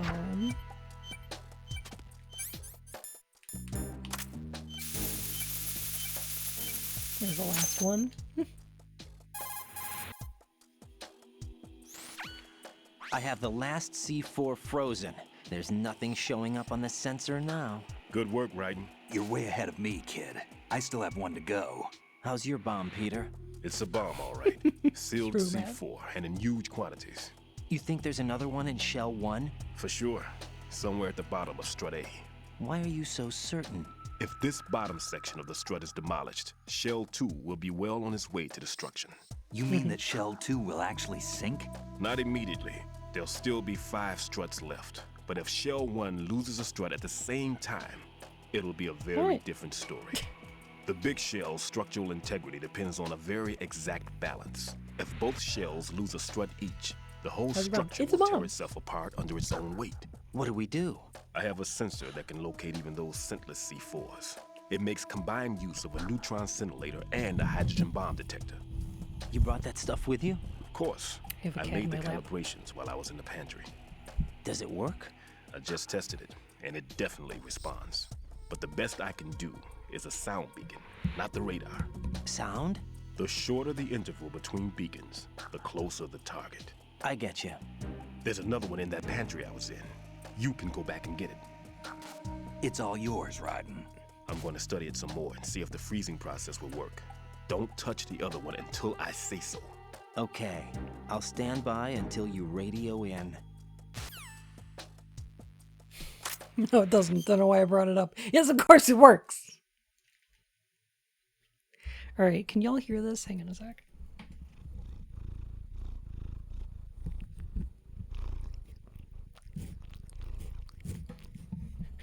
My cat is nuzzling the microphone. Okay. All right. Yeah, it picked up. Okay. Rocky's here.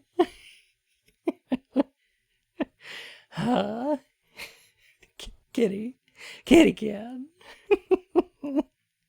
Yeah, you can do some ASMR. ASMR.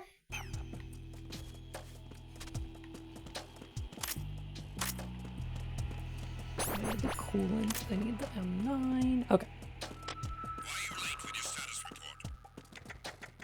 No reason. I wonder if I can get out of here before they come in. I made it. I made it.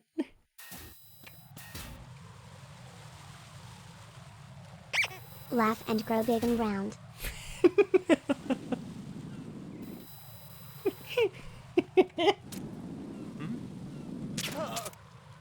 It was nothing. A surveillance camera. A surveillance camera.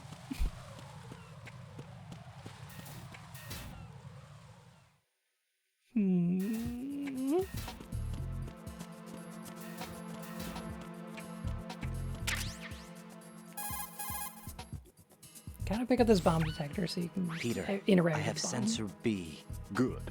Head to the bottom of Strut I'm A. not actually gonna use it, but How's your invisible bomb? I'm looking at it, but I'm keeping my distance. How's Pliskin doing? A few more minutes. I just got to the last strut, but there are a the few tarts enemy broke? sentries I have to take Oh, care no. of. Does it look bad, Peter? Maybe. It's an odd one. The detonator hasn't been activated. What? But the sensors are live, which means... This is Pliskin. I've located the last C4. Is that it? I'm about to freeze it. Then... Wait! Bliskin! Damn! That was it! What's going on? The detonator just woke up. It's counting down! What happened? The big ones were rigged to be activated when all the baby C4s went offline. Right. The one in Shell 1 should be counting down too.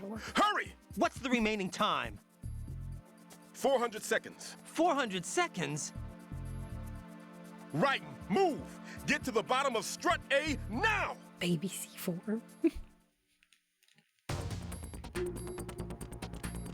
The baby.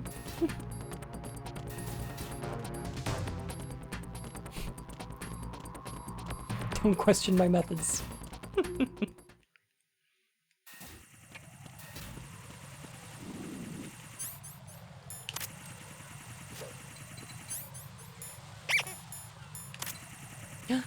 Roots Reborn. Thank you for the follow me for initiating. How you doing?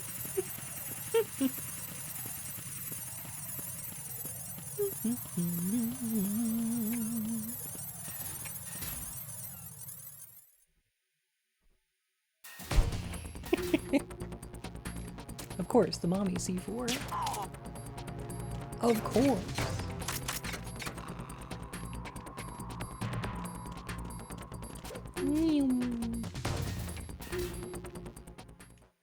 How does the drone not just drop out of the sky? It does sometimes, yeah.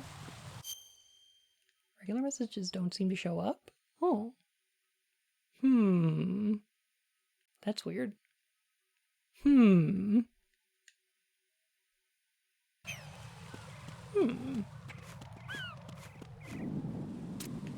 Try posting a regular one and I'll let you know if I see it.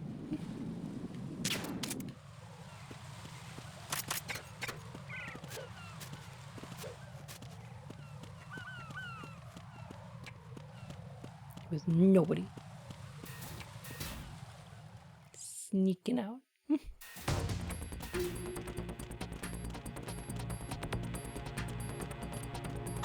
Who is that? Dang it. It's the others. I need help. I'm out. You're using a VPN? Twitch will do that to you? Really?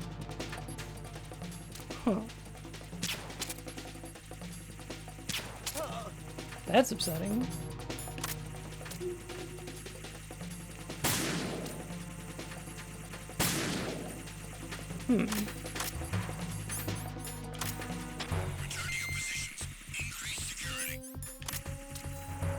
Oh, come on. There we go.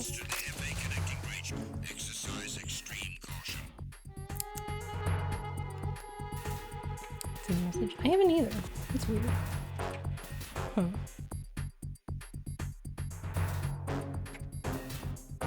Huh.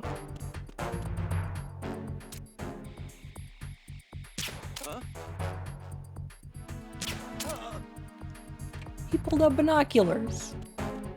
How about now? Yeah, I see it now.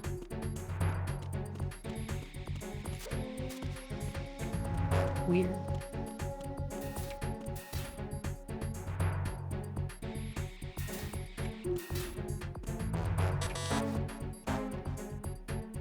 Don't look over here, don't look over here, don't look over here.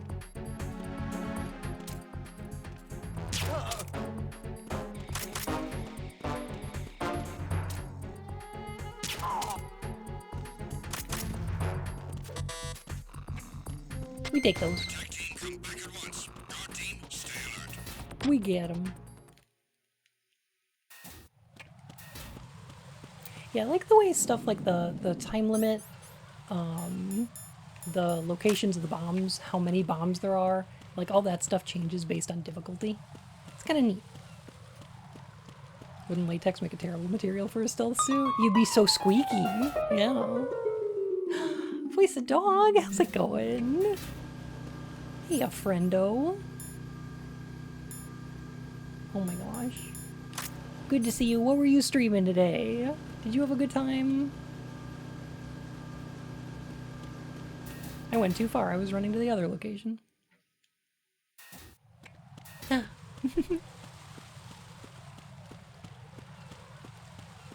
Oh my gosh.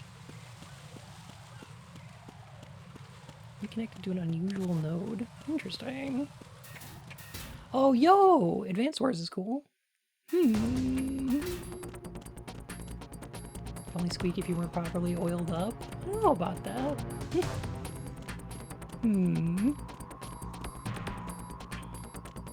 Train in the squeak suit so you can be extra silent without it. It's like weighted training clothing. Yeah, just running a lap of Shell 1, you know, for funsies.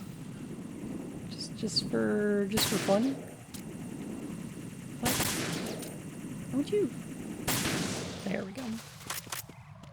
It's like pulling a left, I don't know why. Bum bum bum bum.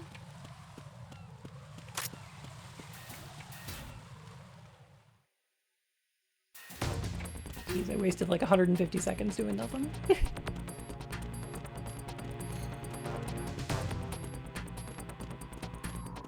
Running all the way to the wrong strut.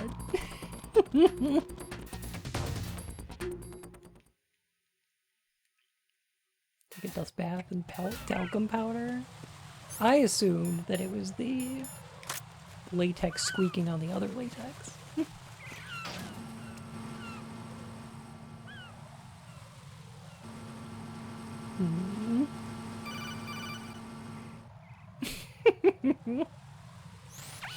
Right. Bliskin, listen carefully. What is it? I fell for it. Fell for what? Fat Man has my number.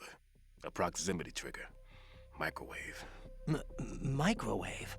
With a 7-foot range. It's not a technique I taught him. Neither was that multi-bomb booby trap. Looks like he's far surpassed I was bamboozled. as far as Flummoxed. explosive technique goes. As for the rest... Pete, get the hell out of there. There's less than 30 seconds left. It's too late. No! Pliskin, get away from Strut H as fast as you can. Pete! Right! Keep your distance. Use the spray from as far away as possible. Me? You can do it. I know that. I'm not so sure. But I am. Do it. I know you can.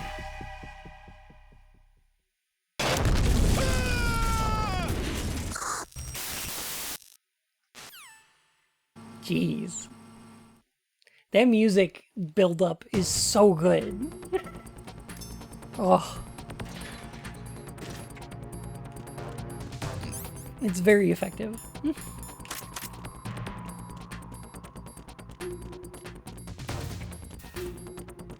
He done exploded.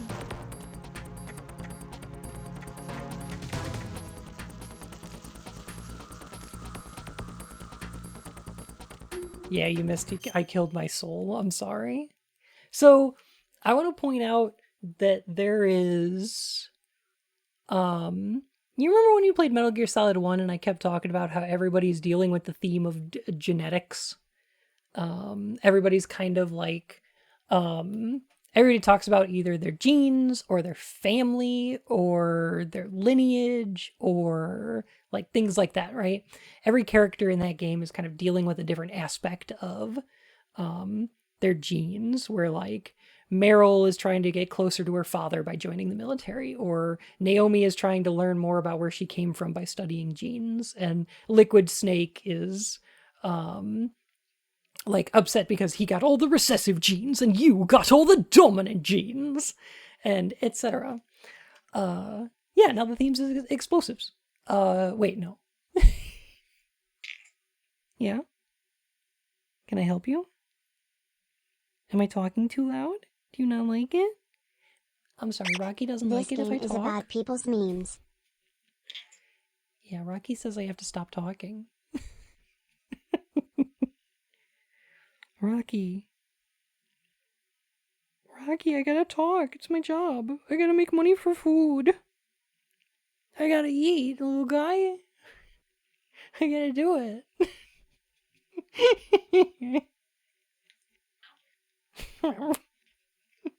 Yeah, you know what, a little guy?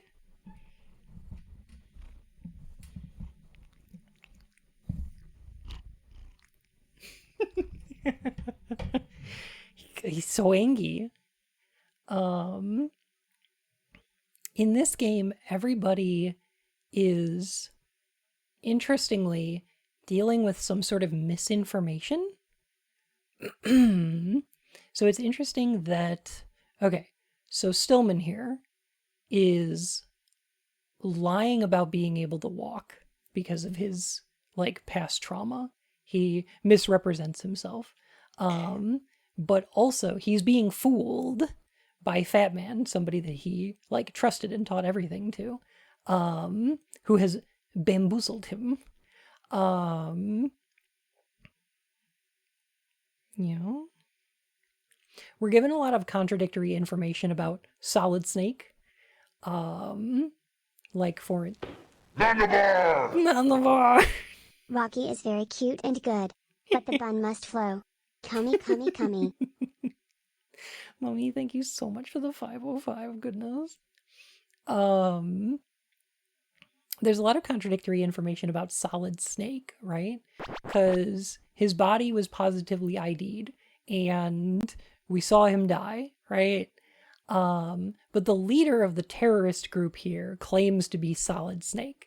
And then we met some guy who seems an awful lot like Solid Snake, but he's like, no, I'm not. I'm Iroquois Pliskin. I'm not a Solid Snake. Don't know what you're talking about. What? I've got the same voice actor? Who cares? Shut up. This game has a lot of contradictory facts and information going around, and some of them we will get solid answers for. And some of them we do not. The same voice actor and model. Listen, money's tight.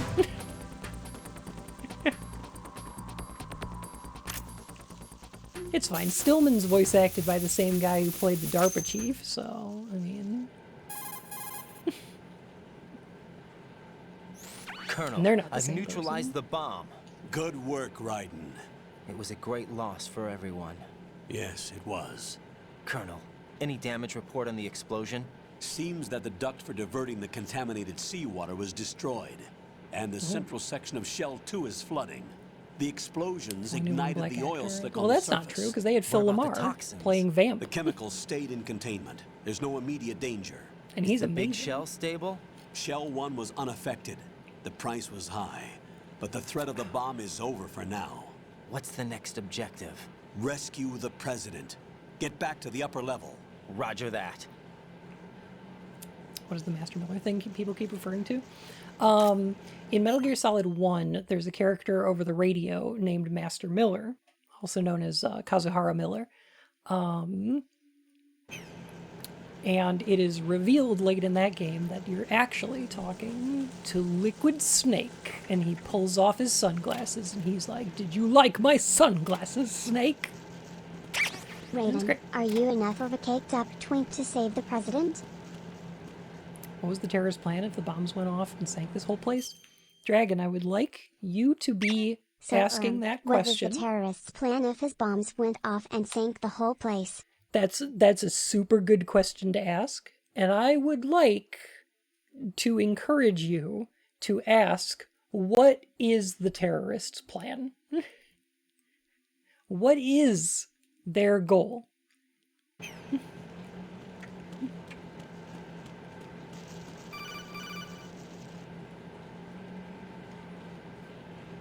No, because right now we know that they've asked for like, what, $30 billion or some shit? Neutralization. What? A hostage has been killed, shot in the head. They shot one of them on the roof, just to make sure we caught it. Some One of men our just want satellites to caught it watch the clear as world day. burn. Damn. They announced they would kill one every hour from now on. What are my orders? What should I do? Stay with your mission objective. Rescue the president. What about the other hostages? President Johnson is your first priority. Priority my butt. They're all in danger. Jeff, be reasonable. I know what you're feeling, but you can't save them all. No, not by myself. Are you expecting that Pliskin to come through? Well, looks like he's turned his radio off too. I can't complete this mission by myself. That man was not included in the simulation. He is not a factor in this mission. What do you mean by that, Colonel? Your mission must remain a solo effort. What about the SEALs? No second attempt? They haven't even gotten to planning that. All we can do is wait. In the meantime, you're our only hope. I understand. Raiden, go and rescue the President. You can start off by getting to the upper level of Strut A. There's no way the Colonel doesn't recognize We've tried Nico, nothing right? and we're all out That's of a ideas. great question to be thinking about.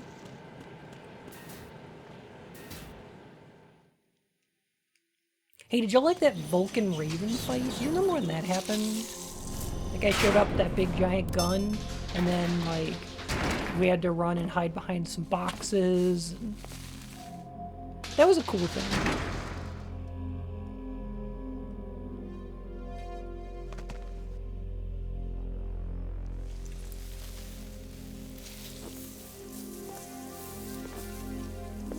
I can't tell you how happy I am that you were alive after all. I knew this moment would come. Show yourself and finish me. Like you finished off my father. Otherwise, you'll be the one to die. Oh, crap. Yeah, in the trailer they showed Solid Snake in this scene. Interesting. That's not him. This could be interesting. You've seen the fires of hell, haven't you? No, just VR mostly. Maybe you can give me death. My name is Fortune, lucky in war and nothing else. And without a death to call my own. Hurry, kill me, please.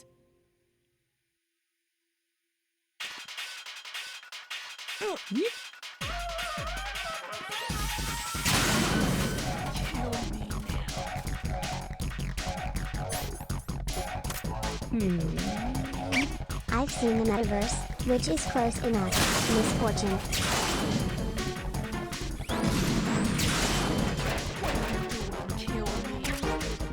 This is a...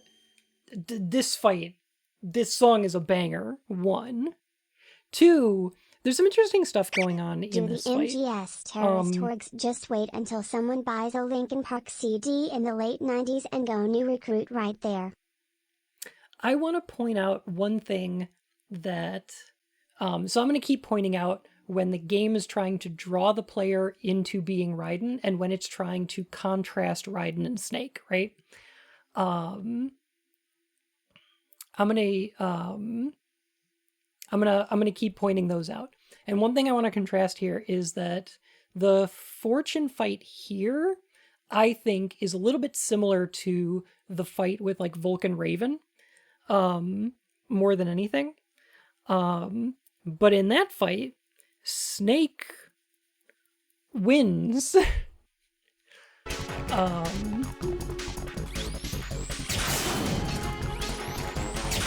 So she will shoot down those rails from up above. So you can't like stay in one place and just hide there.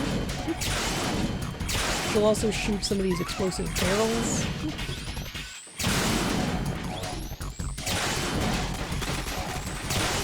I also love that her health bar is like nothing.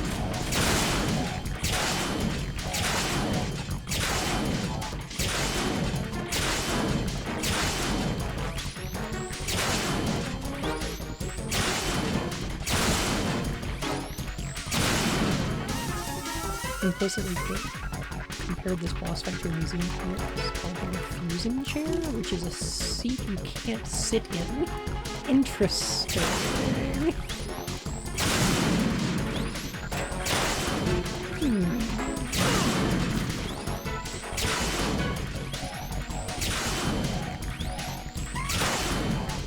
That's an interesting comparison. An HP like Sans Undertale. It kind of is, yeah. Yeah. Obviously, if you try and shoot her, the bullets curve around her. Right. Fat Man just You can't do contacted it. us directly. Fat Man called us? Yes. Looks like he placed a bomb on the heliport. He specifically asked for you, Raiden. What? He's killed off Peter. Now he's after you. Why me? How should I know? Look, this is really not a good time for this. The countdown's already begun, Raiden. Great. How much time do I have left? I'll show you the count. 400 seconds remaining. So he's planning on taking this place out. It looks like he has a different agenda from that of Dead Cell. What about backup? None. There's no time. Which type of explosives is it? He didn't say.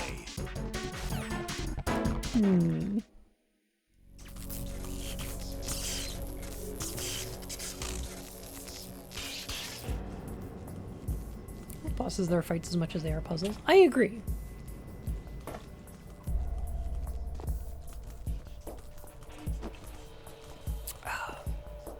I'll take over, Queen. What is it? It seems our friend Fat Man is out of control. He'll actually try to destroy this place? Yes. Kill Lamar's so this could fucking unravel cool. everything we've planned. But why would he do such a thing? Which type of explosive? But It's a more big than round stealing black ball typical with like a mad fuse bomb. sticking out of it, and it says Completely lost sight of our ideas. bomb on the side. And with it is loyalty to Commander Jackson. All right, I'll take care of the wayward soul. It wasn't him. Vamp is drinking that respect women I juice. expected more of this. I'll say that much. But he couldn't kill you, I see. Completely useless. Then he's all mine. Later, Vamp. Now!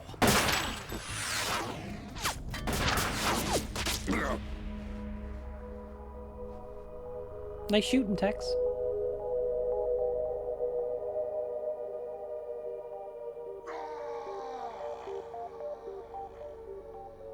Lol. Lamau, even.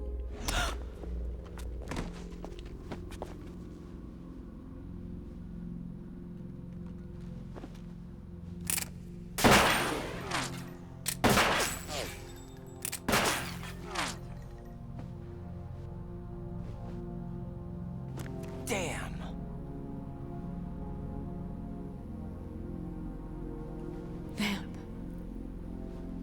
He used her bullet curving to hit him. I don't know if he did it on purpose. No, that death was meant for me. Why am I the only one that can't die? Alone again? Cheated out of death again? How long will you force me to live? How much longer, Dad? Raiden goes to kick her, and it like curves his leg out of the way and right into Vamp's balls.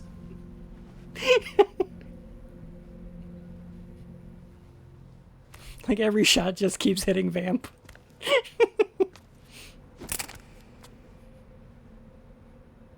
I thought you could give me peace. Could he have actually hurt her? Maybe, but probably not. Me either. If I was gonna guess, I would say the gun would probably jam.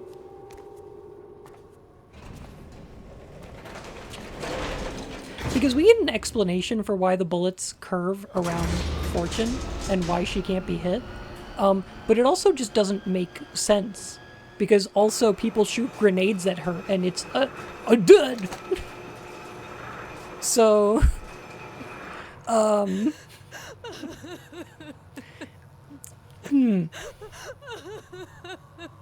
This game traffics in giving you false information all over the place. There's so no need for sorrow, Queen.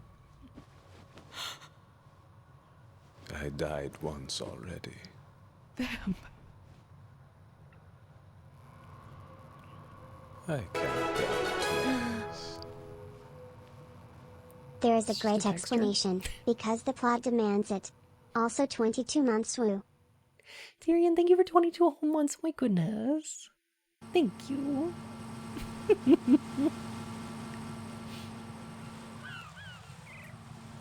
He came back to life after she cried on him and kissed him, just like Sonic the Hedgehog in Sonic 06. Aspect of MGS2. Like nothing about him seems to make sense. He's almost shark jumping levels of weird. Yes. Yes. It's very, very weird. Yes. And it's Fortune's great. tears put all his brains back together. My favorite thing about Metal Gear Solid 2, like the reason that I love this game so much is because it leaves so much open-ended. There's like a vagueness to it where it contradicts itself in a lot of places in order to give the player a very specific experience. And it's one of the reasons I don't super love Metal Gear Solid 4 filling in a lot of answers. Because I think that the vagueness is really important to this game. Like the contradictory information in this game is a step up from Metal Gear Solid 1 in a way where, like the information that it gives you contradicts itself or comes from sources that aren't entirely trustworthy. Kind of in a similar way to Silent Hill 3. But like all of the answers that this game gives you are suspect. What the miniguns holding Aboriginal shaman and the levitating psychic wasn't a bridge too far already. Yeah, kinda. I mean, yeah, this one's even weirder, right? No. But I'm gonna bury the lead just a little bit. The end of this game is going to tell us that real life does not have clear-cut answers, that facts do not necessarily convey a universal truth. They are merely the way that we describe the universe in a way that we can understand. Life and the universe and the systems that we exist in are so overly complicated that we would be ignorant to say that we can understand truth. We can merely form one out of our subjective experiences. But that doesn't mean that there isn't meaning in those experiences. Even if you can't decipher what the truth of your experience was, that doesn't make it any less valuable. I love it. It's so good. Yes. Oh. Just because you're correct doesn't mean you're right. Yes. Yes. Yeah. That's great news because I can't decipher any of this. That's okay. I'm here to help. If you have questions, I will try to answer them as best I can. Yeah. Trendy, thank you for 22 months. Welcome back to the Court of Hearts, Your Majesty. Alright, so this is where they set up the mines. In order to be great big jerks. This game is incredibly... Oh my goodness. This game is incredibly confusing on purpose, yes. Poet, thank you for the 7 more gifts. Oh my goodness. Thank you. Thank you so much. Oh my gosh. I need that to eat. I love that. What makes Vamp special? His bisexuality, of course.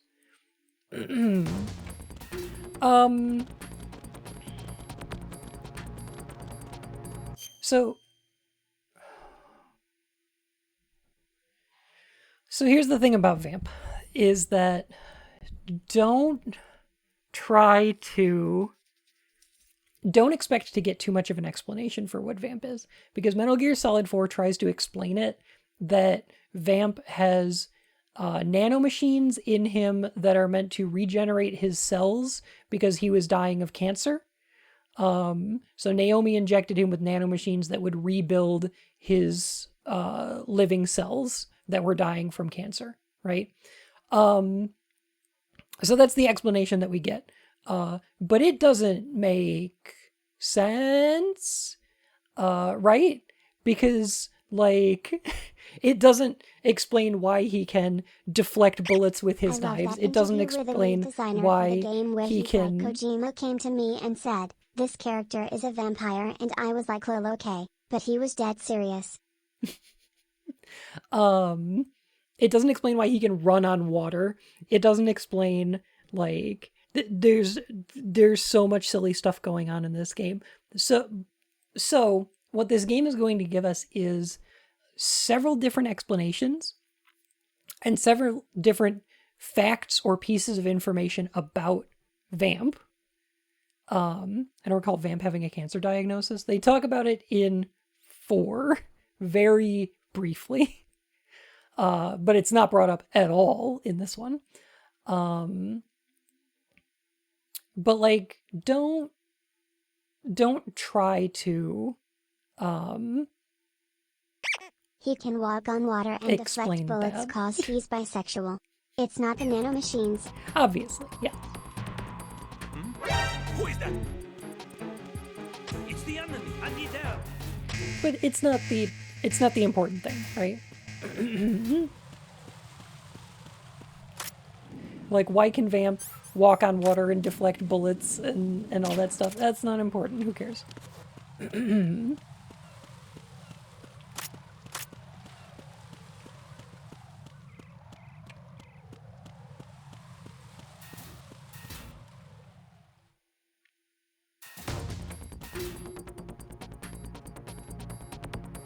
Isn't Metal Gear Solid 4 really made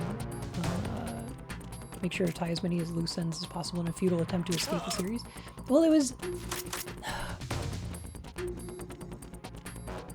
a little bit, yes. 4 ties up all of the loose ends, or as many of the loose ends as it possibly can, for 2 reasons. One of which is Kojima was done with this series. Das Vampoint de System G Villain World. Hey, Kojima, why can Vamp pin your shadow He's to up the there ground with his knives? Bisexual. He's up there, but I don't know. Like, I think Liquid's got something going on too. And Raven a little bit. And Psycho Mantis has a little bit of that leather stuff going on. That's kind of cool. And like, I don't know. Fun fact about me and MGS. The famous ladder in 3, which is basically a clever mask for a loading screen, made me think the game had bugged, so about halfway up I went back down. I was very smart. I do know that Vamp himself explains he reads the way people's muscles tense up in combat to anticipate when they're about to fire and where they're aiming. Yes.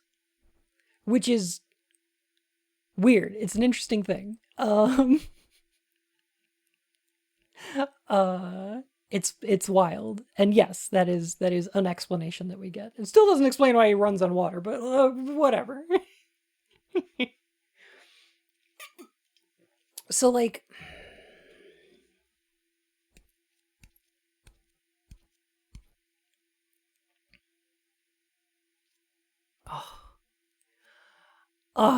okay.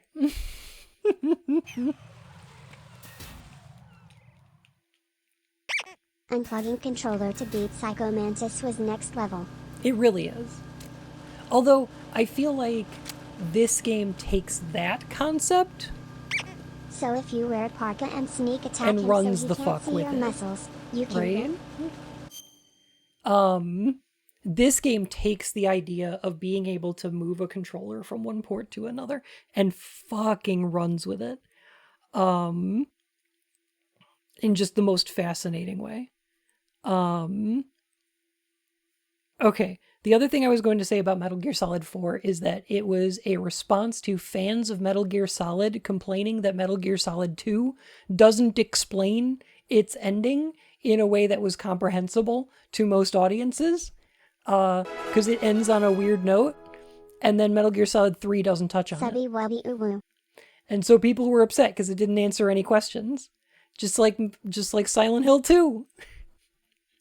So Metal Gear Solid 4 is, you want answers? Fucking fine. Here's all the answers you can handle, I guess. Because he wanted the Snake Eater theme song to play. The length was so that the song concludes just as you reach the top if you're continuously climbing. Yes. Hi,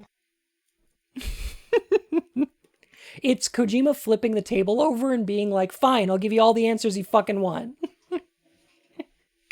MG4 is to Metal Gear's End of Evangelion is to MGE. Yeah, basically. Yeah. Yeah, that's a good way of putting it. Yeah. But yeah, 4 is great. I fucking love it. It's so good. And yeah, Metal Gear Solid 4 feels spiteful of the audience in that it's, here's everything you ever wanted, I guess. In the way that Metal Gear Solid 2 is spiteful of people who wanted Metal Gear Solid 1 again.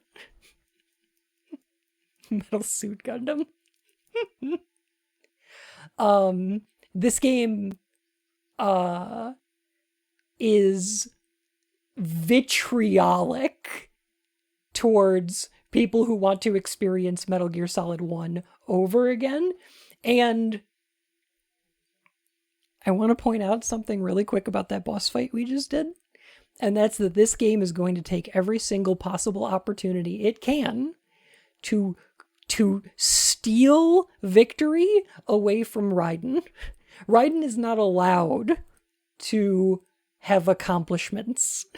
When Snake beats a boss, he like does this little fist pump and his health bar goes up, right? So in a way, Kojima is like a Katzenberg, but is actually capable of creating something out of spite instead of, not.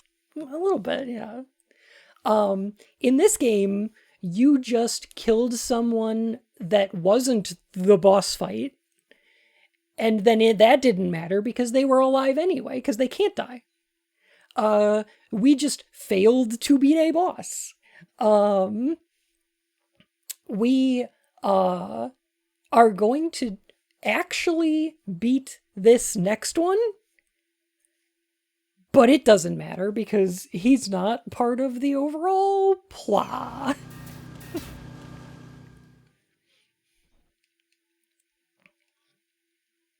Facts alone cannot a coherent worldview make. 4 gives you concrete answer to everything in the game, even things that no one thought to ask about. It's near fucking incoherent. A little bit, yeah.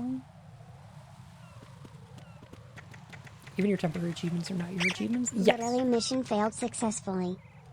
Yes. This game wants you... It wants you to know that you are Raiden. Raiden is not Snake. And Raiden is not succeeding here. These are all the things that you should take away from this game so far. Nurion, hey, how you doing?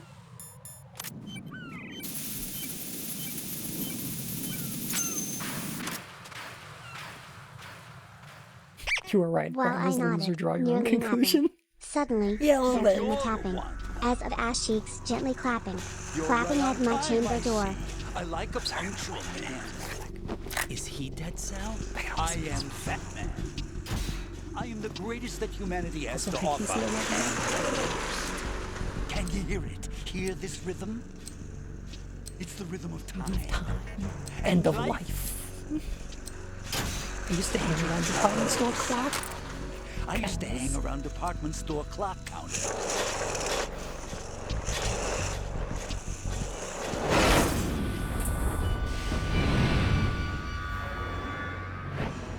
Life is short. Bombs tell the time with every moment of their This dude existence, just wants and to nothing else rollerblade announces and its boom, own I can end vibe. with such a fanfare. Glad you could make it. The party's about to start.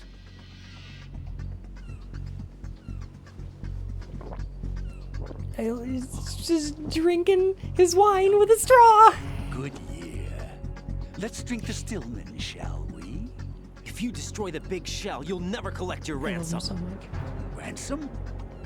What are you talking about? What are you talking $30 about? billion in cash.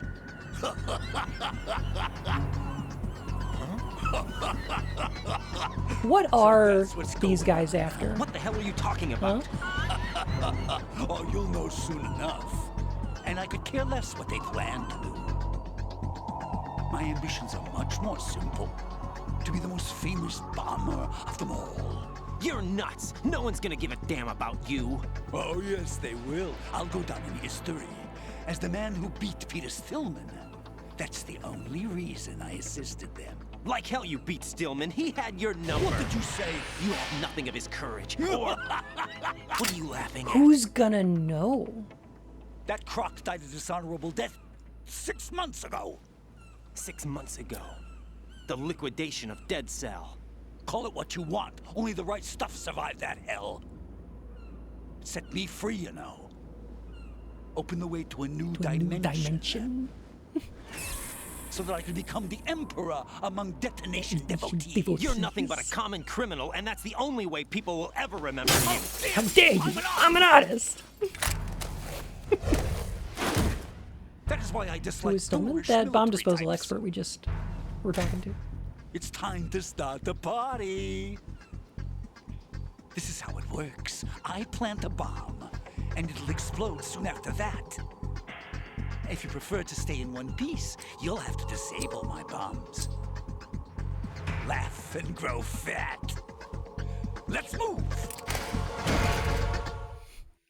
Laugh and grow big and round. Okay, I'm gonna resume the alerts again. I just wanted Fat Man to speak. But enough talk. How about Okay. you? I just love him so much. Like, I couldn't interrupt him. Explodes you big and round. Oh, let him cook. OMG, it forgot about the roller skating. I love him. Thanks, a bomber. Also, Casey, thank you so much for the message. Oh my gosh. You the best. The best. So like Fat Man's an interesting character, isn't he? But continuing this like trend of getting very conflicting messages, we're told that what the terrorists want is to kidnap the president of the United States for $30 billion in cash. And Fat Man doesn't seem to know anything about that. Nor does he seem to care.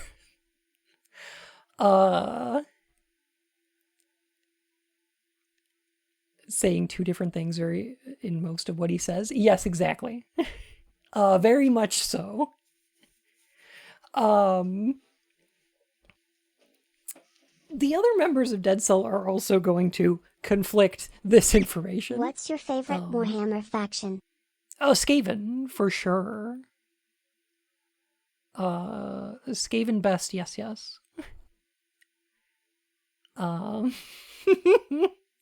I talked about this, I think yesterday on stream, where I was like, one of the biggest failings of Having played an unholy 40K. amount of Call of Duty campaigns, this plan makes admittedly more sense than anything in a modern COD.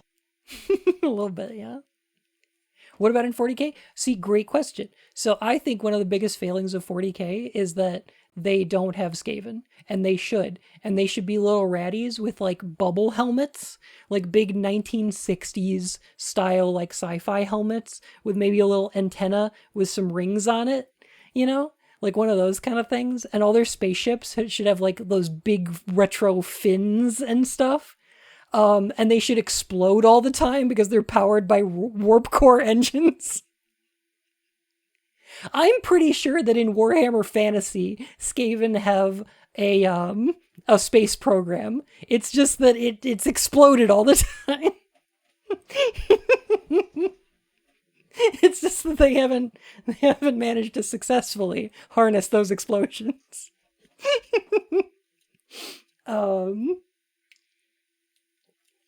It's featured in Warhammer 2. Rad. Fucking rad. Oh my god, perfect. Yeah. So it makes no sense to me that Skaven aren't in 40k. Raygun Gothic Silly. rodents. Please give them to me, Games Workshop.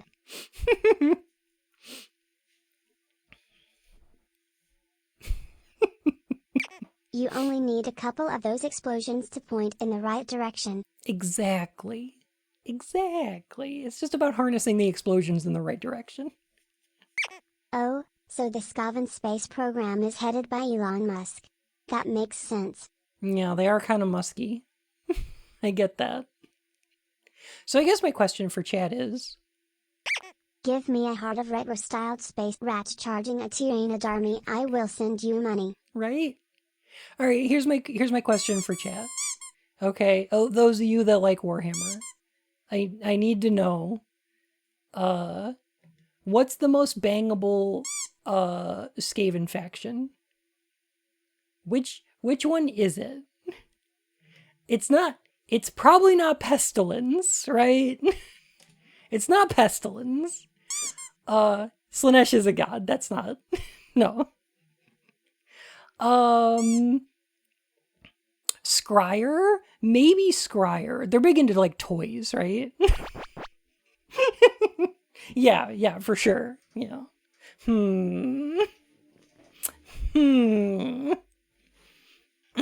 Which one has more mutagenic TF going on?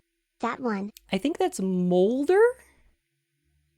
I think that's Clan Molder? And that one's pretty cool. I could see that one being good. They got the rat ogres and everything. Those are pretty good. Clan Molder are totally scrunkly with the grunkly on the down low. True. What's the other one? It's Scryer, Pestilence, Molder, and there's one other like big clan. Eshin? Okay. I think they're okay. Eshin's like the like assassins and snipers and stuff, right? And that's okay. You know, if you want to keep it on the deal, I guess. Ikid Claw. I don't know about the small clans. I don't know anything about them. Okay, that's it. Ogre's your rat. Oh, okay. Ogre's your rat.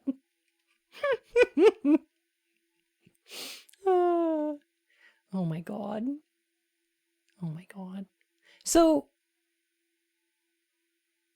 this is an interesting fight here, which also has elements of the Vulcan Raven fight.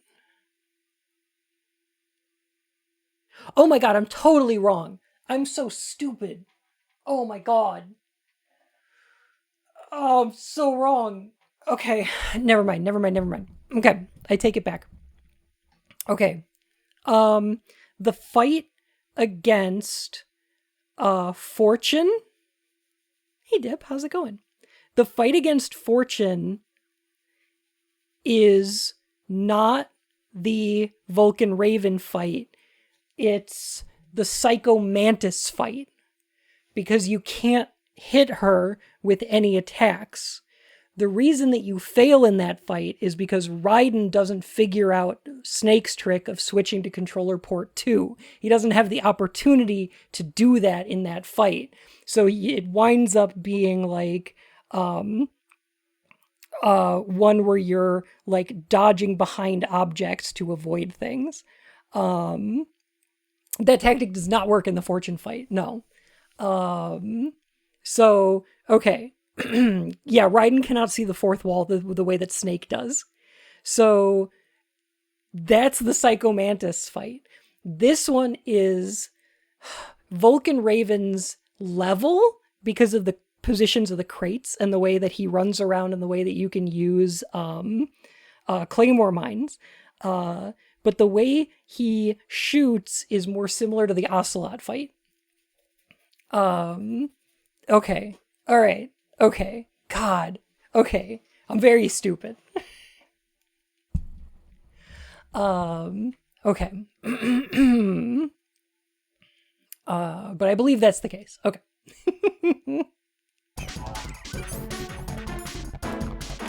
We're gonna need the M9, and we're also gonna need cool spray.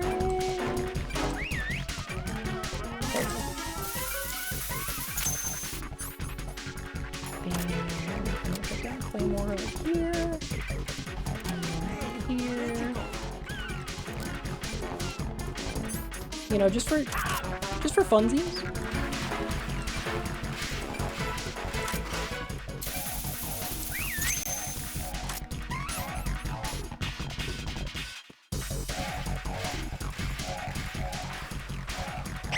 Don't you go calling yourself stupid after having blown my mind 17 times already this stream with stuff I didn't know and didn't pick up on. You're a brainy bun and I want you to acknowledge that. Lucky bun MG.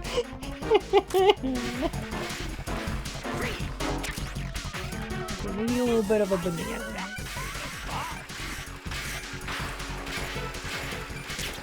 Dang it.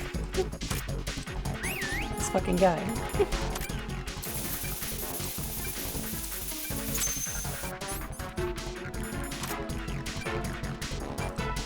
One, two, three. What difficulty is this? Oh, it's only on easy.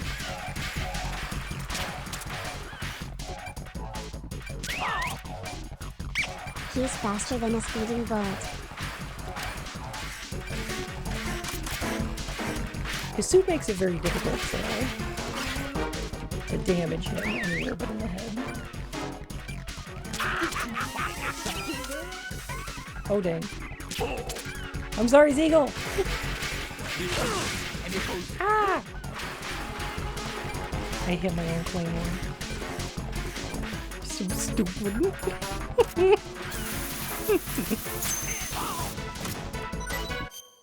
Stillman died a dishonorable death 6 months ago. I'm sure that's metaphorical as opposed to Stillman being a zombie. But I'm not sure why Fat Man would view Stillman as dead after the liquidation of Dead Cell.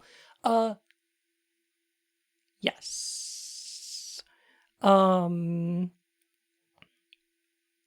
I take that as a metaphorical death. But what I believe he's talking about is, yeah, the church explosion. Where he pretended to have lost his leg and he said, "I killed my soul." I believe that's the dishonorable death that he's referring to. How about a little time off? I would love some time off, though.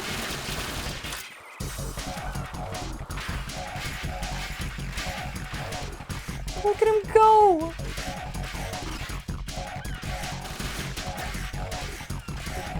Now it's back. Oh, I'm glad it's back. You asked for it. More bomb. Oh, one more shot. Okay. My guy's got the zoomies. There he is. Oh.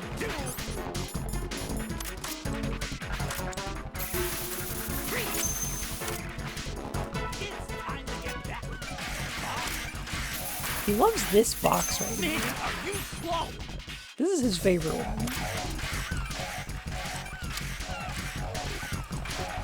A little wiggling syringe.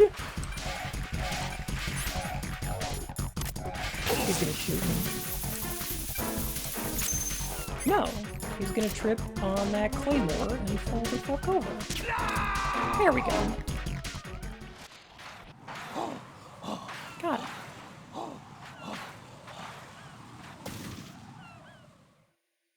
Tetzel died when their leader was in prison. What's that a reference to?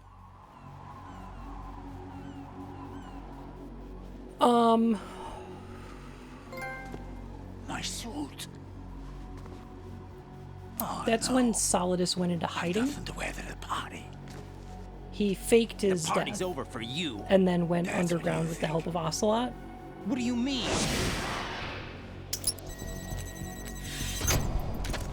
What did you just do? This is the first game What of is the this? Trank gun, yeah. I have beautiful hands. These delicate hands can craft works of art. He spilled his wine over. Answer me, what the hell is this?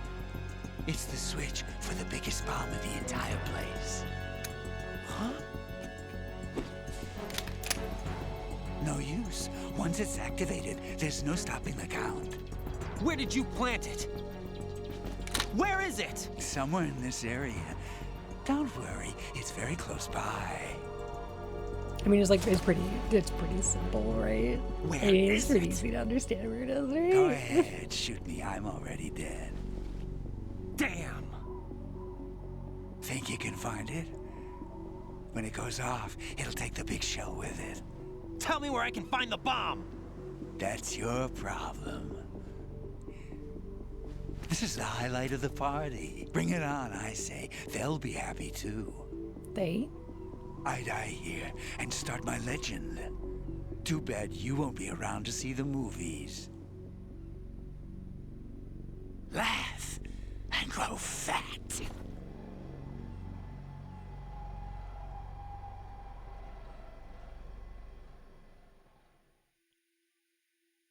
Game basically teaches the smarts to figure out the specific moment. Oh, big time, yeah.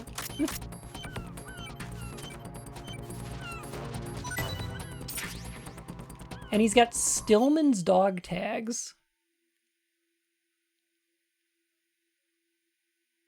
I believe, I want to say that he took those dog tags from Stillman 6 months ago, right?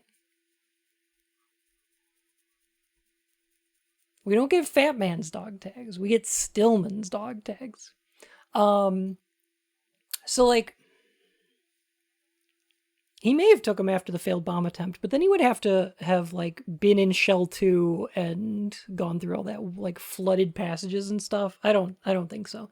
I think he took him 6 months ago.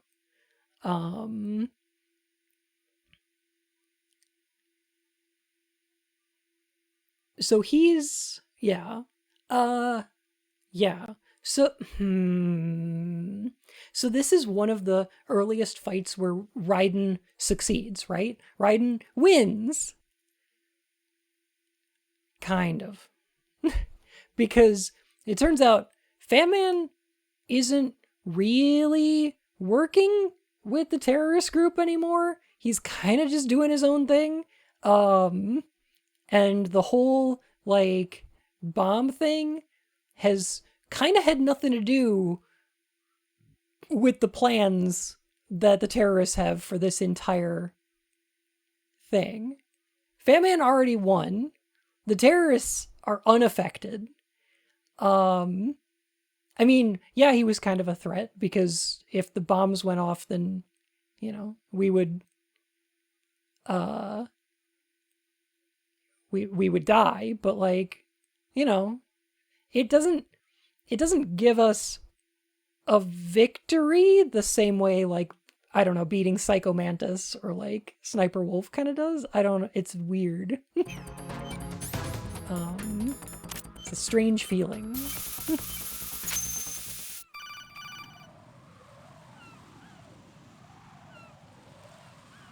Good work, Raiden.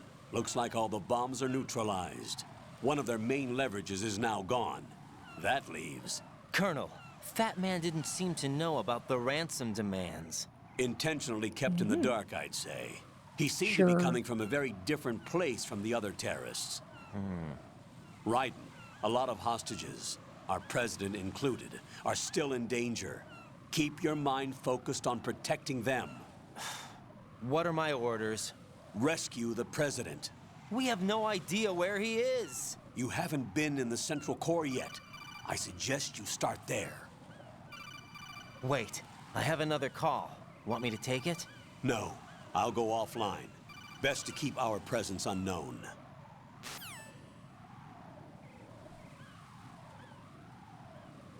How you doing, kid? Pliskin, is everything all right? Could be better. Looks like I was out cold for a while. How did you manage to stay alive? Had a little help from a friend. Friend? Hey, Pliskin. What about the bomb? Diffused. And Fat Man, too. That's good news. How's Shell 2? It's a mess. The bomb crippled H-Strut. What about the toxins? The what? If the big shell blows up, the explosion is expected to produce massive amounts of toxins. Never heard anything about that. Huh? Well, looks like there's not much danger So of the that threat in of the any case. explosions, But the central core is starting to flood. It won't last not as much bad as we longer. were led to believe. Well, what about the president and the other hostages? They weren't in Shell 2. They must be in Shell 1. We need to get the hostages out of here now. It's too far from Manhattan for a swim. What about the lifeboats? There doesn't seem to be any. It doesn't make sense. Congratulations. So a chopper You is our completed only the Mad Bomber extraction? side quest. Right. You may And now it comes with a continue the passenger main limit. campaign. Intel has it that there are about 30 hostages. It'd take more than a single trip. We'll have to come back. Can you pilot a chopper? No, but I brought a gearhead with me. He's a good guy. I'll introduce you later. Pliskin, I'm on the heliport right now, but I don't see their Harrier. It's out somewhere. We better move now, then. Our chances with a Harrier after us are close to nothing. Do you know where the president is? No, that one's all yours. The president is at the top of our rescue I list. hear it's These amazing are when our the orders, famous Lieutenant purple stuffed JG. worm in Flapjaw's Your face with the orders, tuning not fork mine. does a raw What? blink on Harry See you Curry later. Rock. I need scissors. 61. Not telling you to do it, but 333 bits is a 1 of 10 random calls from the kernel. And that's one of them. But hey, enjoy your heckin' work. Oh my gosh.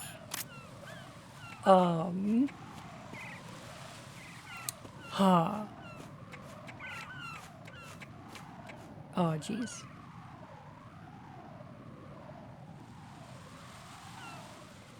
Yo, what's all that about that cyborg ninja shit, though? Okay, I would describe that as a cyborg ninja. Sure. Identify yourself. I'm like you. I have no name. Are you Mr. X? I hear it's amazing when the famous Oh, hey. purple stuffed worm in Flapjaw space with the tuning fork does a raw blink on Harry Carey Rock. Let's get I on need you. scissors. Follow me. 61. You nailed it. Like I said, there's like 10 of those, and it's just random. Are you with Foxhound too?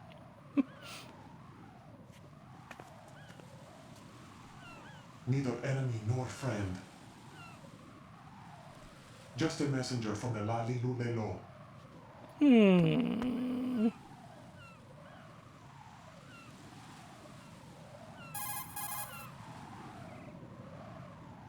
This is safer, I think. Safe from what? Eavesdropping, of course. All right. Why did you contact me? I've been ordered to give you backup, including the relaying of necessary intel. Neither enemy by nor whom? friend. Why won't you identify yourself? There is no need for you to know. I'll decide whether I need to know. You are not yet trusted to make such decisions. I'll tell you something you do need to know instead. The current location of the president. What? Or rather, the person who knows the current location of the president. Who is it? A Secret Service agent named Ames, currently being held with other hostages. Secret Service, huh? The head of the president's security detail, Ames has been fitted with the same type of VIP nanomachine system as the president. If you're within range, you should be able to communicate. Why are you telling me this? Do I need to repeat They myself? imply in this game There's that no it's reason for me to nanomachines. believe any of this. You understand that? Of course, but you also have no choice but to believe. Do you have any other leads? Where are those hostages?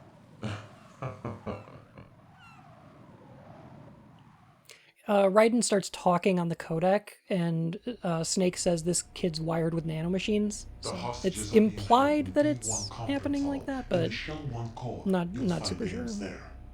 What does he look like? We don't know if it is indeed a he. I've never met this person either. How am I supposed to look for someone I've without never reading the asked his description? pronouns. Use your ears. What's that supposed to mean? Ames has a pacemaker. You'll be able to hear the machine sound in the heartbeat. You expect me to walk up to these hostages and listen to every one of their heartbeats? The sound is too minute to detect and amplify. You'd be captured immediately. So what am I supposed to do? Use the directional microphone. There's one somewhere in the core.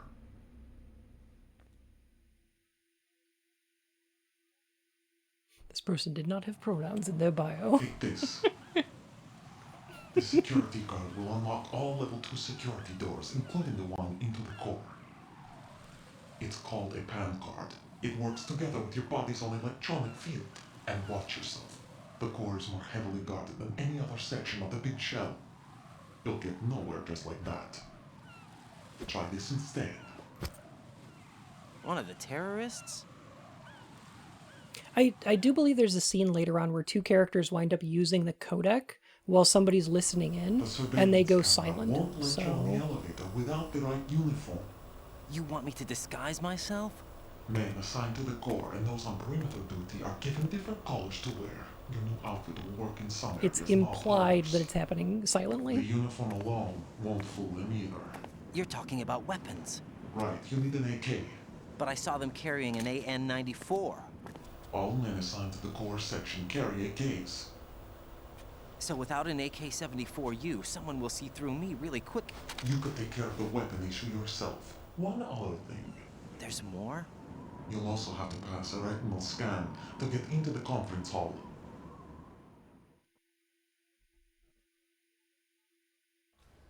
Biometrics. Crap.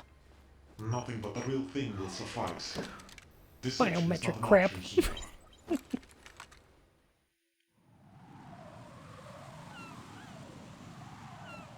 I suggest you hurry.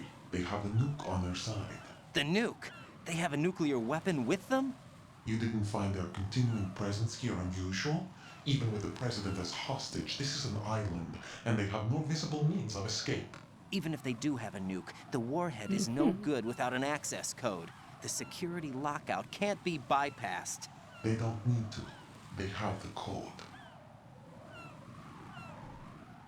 You saw it too, I believe. The Navy man would have a handcuff. The other half of it is on the football, or the black case if you like. The nuclear button. And now they have it. A nuclear football is a real thing. It sounds silly. Why did they have to bring the football along? To a decontamination plant of all places. But they did have to. Because, after all, the big shell is the farthest thing from a cleanup plant there is. What? Dead Cell didn't have to bring a nuke along with them. It was right here to begin with. Nothing in this affair is what it seems. That's for sure. But why? For what? For Metal Gear that is housed here.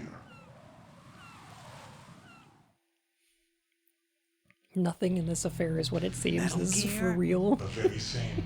Bipedal nuke came from the airport Shadow Moses infamy. This place is the R&D center for its newest incarnation. What the hell is going on? Better ask Ames the rest.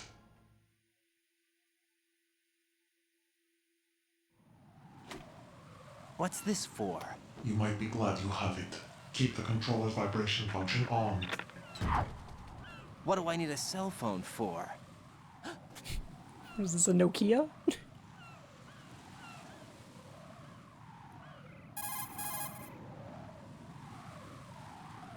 Colonel, who was that man just now? He's not one of ours. No, we have no one like that in our unit. He said that the big shell was housing a new model of Metal Gear. First I've heard of it. Colonel, what are you not telling me? I've been completely open with you, Raiden. I've told you everything. Is that everything you know? Or everything I need to know? Snap out of it, Raiden. I'll have the Metal Gear rumor looked into. You need to make contact with this Ames. So you believe that ninja? Since we have no leads on the President's current location, we have no other alternatives. Right now, collect as much data as you can, including anything on Metal Gear. Are those my orders? Yes, they are. Disguise yourself as an enemy soldier and infiltrate the Shell 1 core. Understood. It's interesting that this game sets up. Now, a lot of video games do this. In fact, I believe most video games do this. Where video games are a communication between the player and the rules of the game, right? So there's an expectation that players are going to be playing a video game by their rules. you come in with certain expectations of a Metal Gear Solid game, where you have certain things that you're kind of looking forward to or things that you're expecting, but also a way of playing this game that you come in with the expectation of. Spec Ops The Line does something similar, where you go in with the expectation of playing a war game, and then it changes the rules on you in a way that's kind of interesting. And this game does something similar, I think. But what's interesting is that the rules of this game, instead of... So most games don't necessarily give you an overt, like, they don't prevent you from doing whatever you want. And now I say that, but like, so that there are certain things you are and are not allowed to do within the rules of the game, because the game is set up in a certain way, right? Because the game is programmed in a certain way. So if you're playing a Call of Duty game, for instance, you can't like talk to somebody. You have to interact with them with your gun, like, for the most part. And when video games don't give you a choice, in certain circumstances, the games kind of draw you out of them. Stuff like press F to pay respects. If you don't do that, the game just doesn't continue, right? The game just won't go. Or things like QuickTime events, which are like failable, are very sort of, I don't know, I guess binary, right? In that they are explicitly giving the player instruction. But for the most part, the way that games kind of lead people to do the things that video games want you to do is path of least resistance.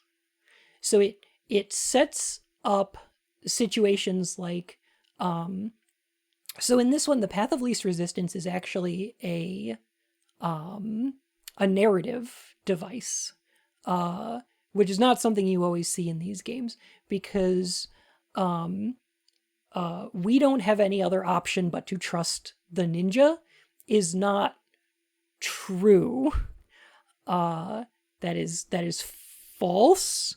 However, the game is telling you that it's taking options away, so that the only option that it appears to the player is to go along with it, right? Theoretically, you could wander around this area for forever and just, like, I don't know, beat up guards or hold them up for their dog tags or whatever you fucking want. Like, it doesn't matter. You can do whatever you want in the game right now. But, like, if you want to progress the story, you're gonna have to do a specific thing, which is kind of setting up, like, you know, a path of least resistance. It's mechanically or narratively advantageous to do a certain thing. And in most video games, I would look at that and just be like, well, that's the way that video games are made, right? Like, there's a tactically best option, or there's a, you know, a quest marker or something like that. But in this game, I also feel a little bit like it's using that to talk about wider systems in the same way. Because the systems that we interact with, things like patriarchy or capitalism, or like even the media landscape that we exist in, aren't... They very, very rarely tell us things that we are prohibited from doing, right? Usually it's a system of incentives. It's, oh, you don't rob or else this happens, right? You don't do this because this happens. But also there's very vague paths of least resistance which lead you to certain behaviors. So things like patriarchy want to push you into behaving in a way that conforms to the expectations of your gender, in a way that's not, oh, if you know, are a boy and you wear a dress, you will be punished, but more in that it would be socially unacceptable. It is much easier to go outside as a boy wearing pants than go outside as a boy wearing a skirt. It is just easier to exist in life that way. There are paths of least resistance that are consciously made to push you into behaving certain ways without necessarily making like cross-dressing illegal, even though it kind of looks like in 2023 that's where we're going, but fucking bullshit. Right? So like normally in a game I wouldn't try to make this connection, but I feel like it's prescient here. And this is the moment that I want to talk about what the player represents in this game, because the game is trying to draw you into behaving like Raiden. It's trying to make you think of yourself as Raiden, but that's not what the player represents here. Because in Metal Gear Solid 1, we decided that the player was probably some manner of determination or soldier's instincts or some kind of je ne sais quoi that let Snake succeed even when he should have failed by all rights, right? In Metal Gear Solid 2, I believe that the player represents societal expectations being placed upon Raiden that are trying to make him conform to being Solid Snake.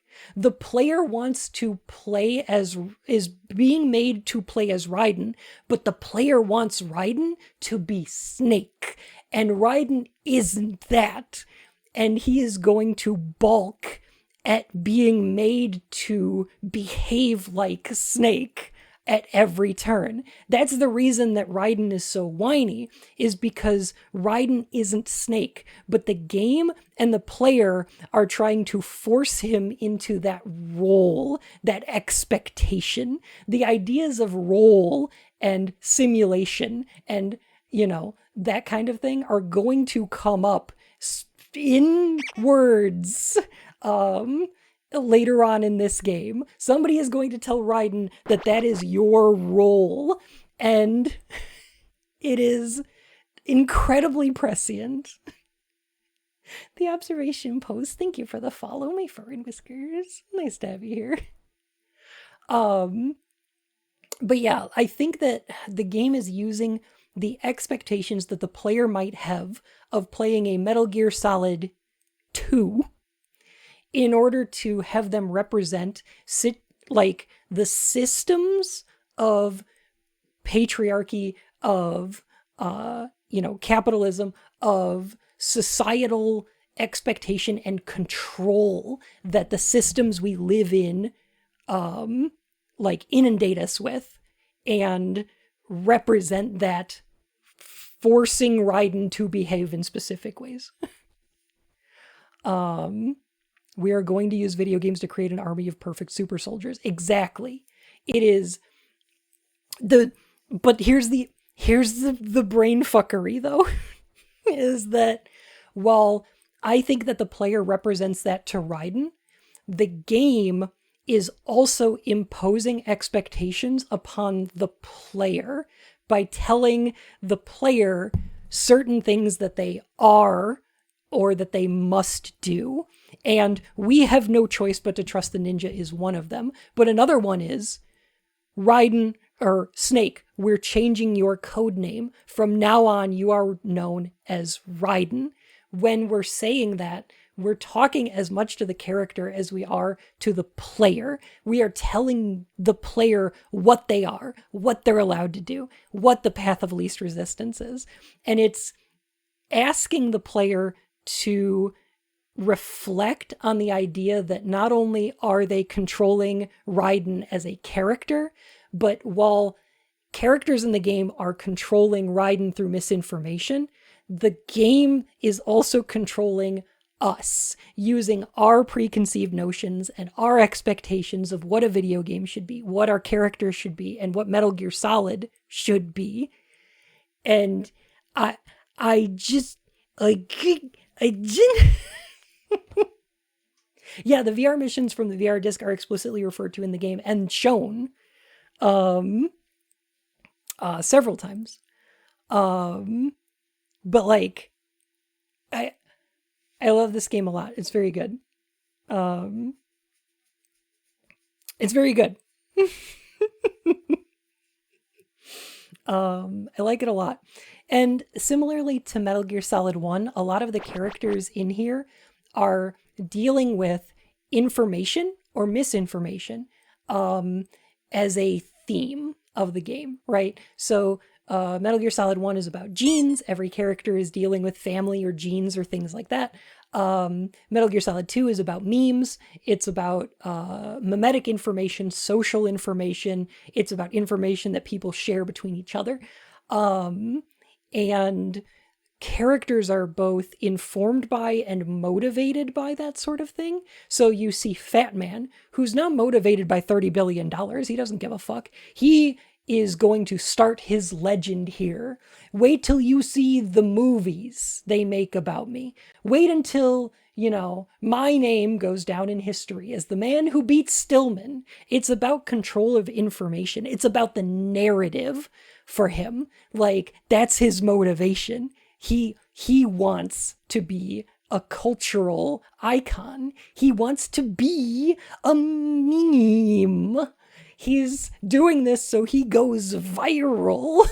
A phrase which didn't exist in 2001. I like this game a lot. It's pretty good. 9 out of 10.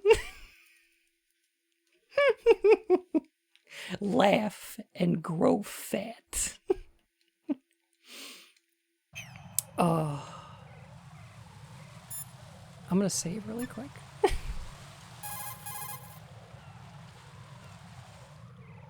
I'm gonna save really quick. What's up, Jack? Oh.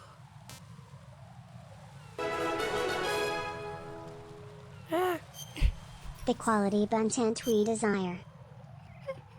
Selkos, thank you for 7 months. Oh my goodness. I thank you. Thank you all so much for, like, letting me go off about this game like this. It's kind of silly, minute, right? Jack? Rose? I found some information on where Solid Snake is interred. Great. Shoot. I've located the grave site. And the body? Exhumed for DNA testing.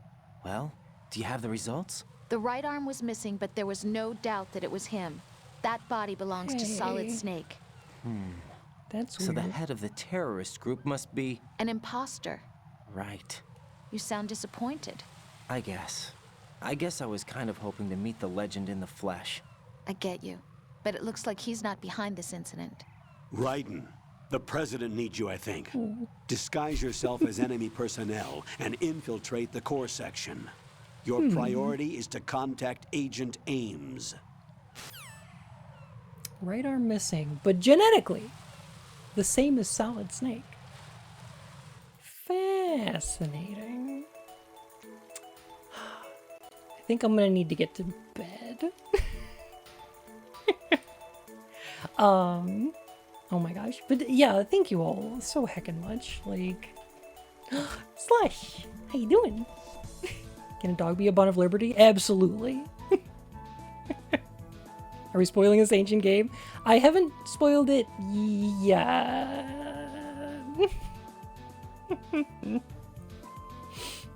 People are looking at me weird for screaming.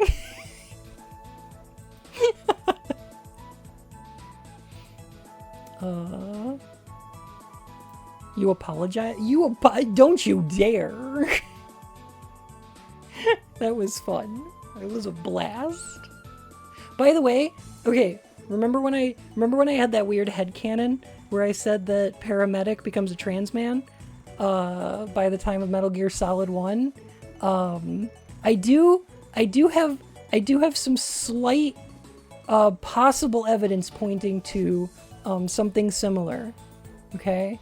Like, explain this scene from Metal Gear Acid. Explain this scene from Metal Gear Acid. If my headcanon's not true, then what's this?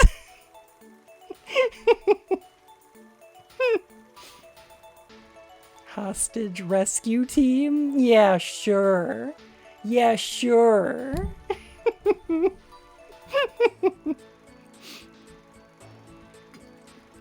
Yeah, sure.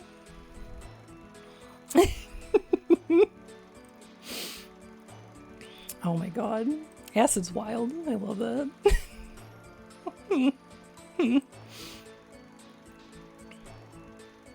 I don't believe it. That's a real screenshot from Acid 1. There's a group in that game called the Hostage Rescue Team. It's fun. It's a good time.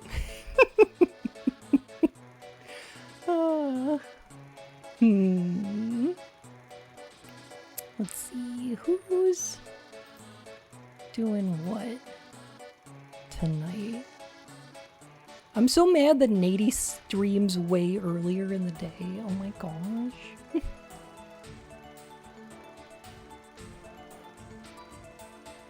Why would you need an entire team? Because community is important. I don't think anybody should have to do that alone.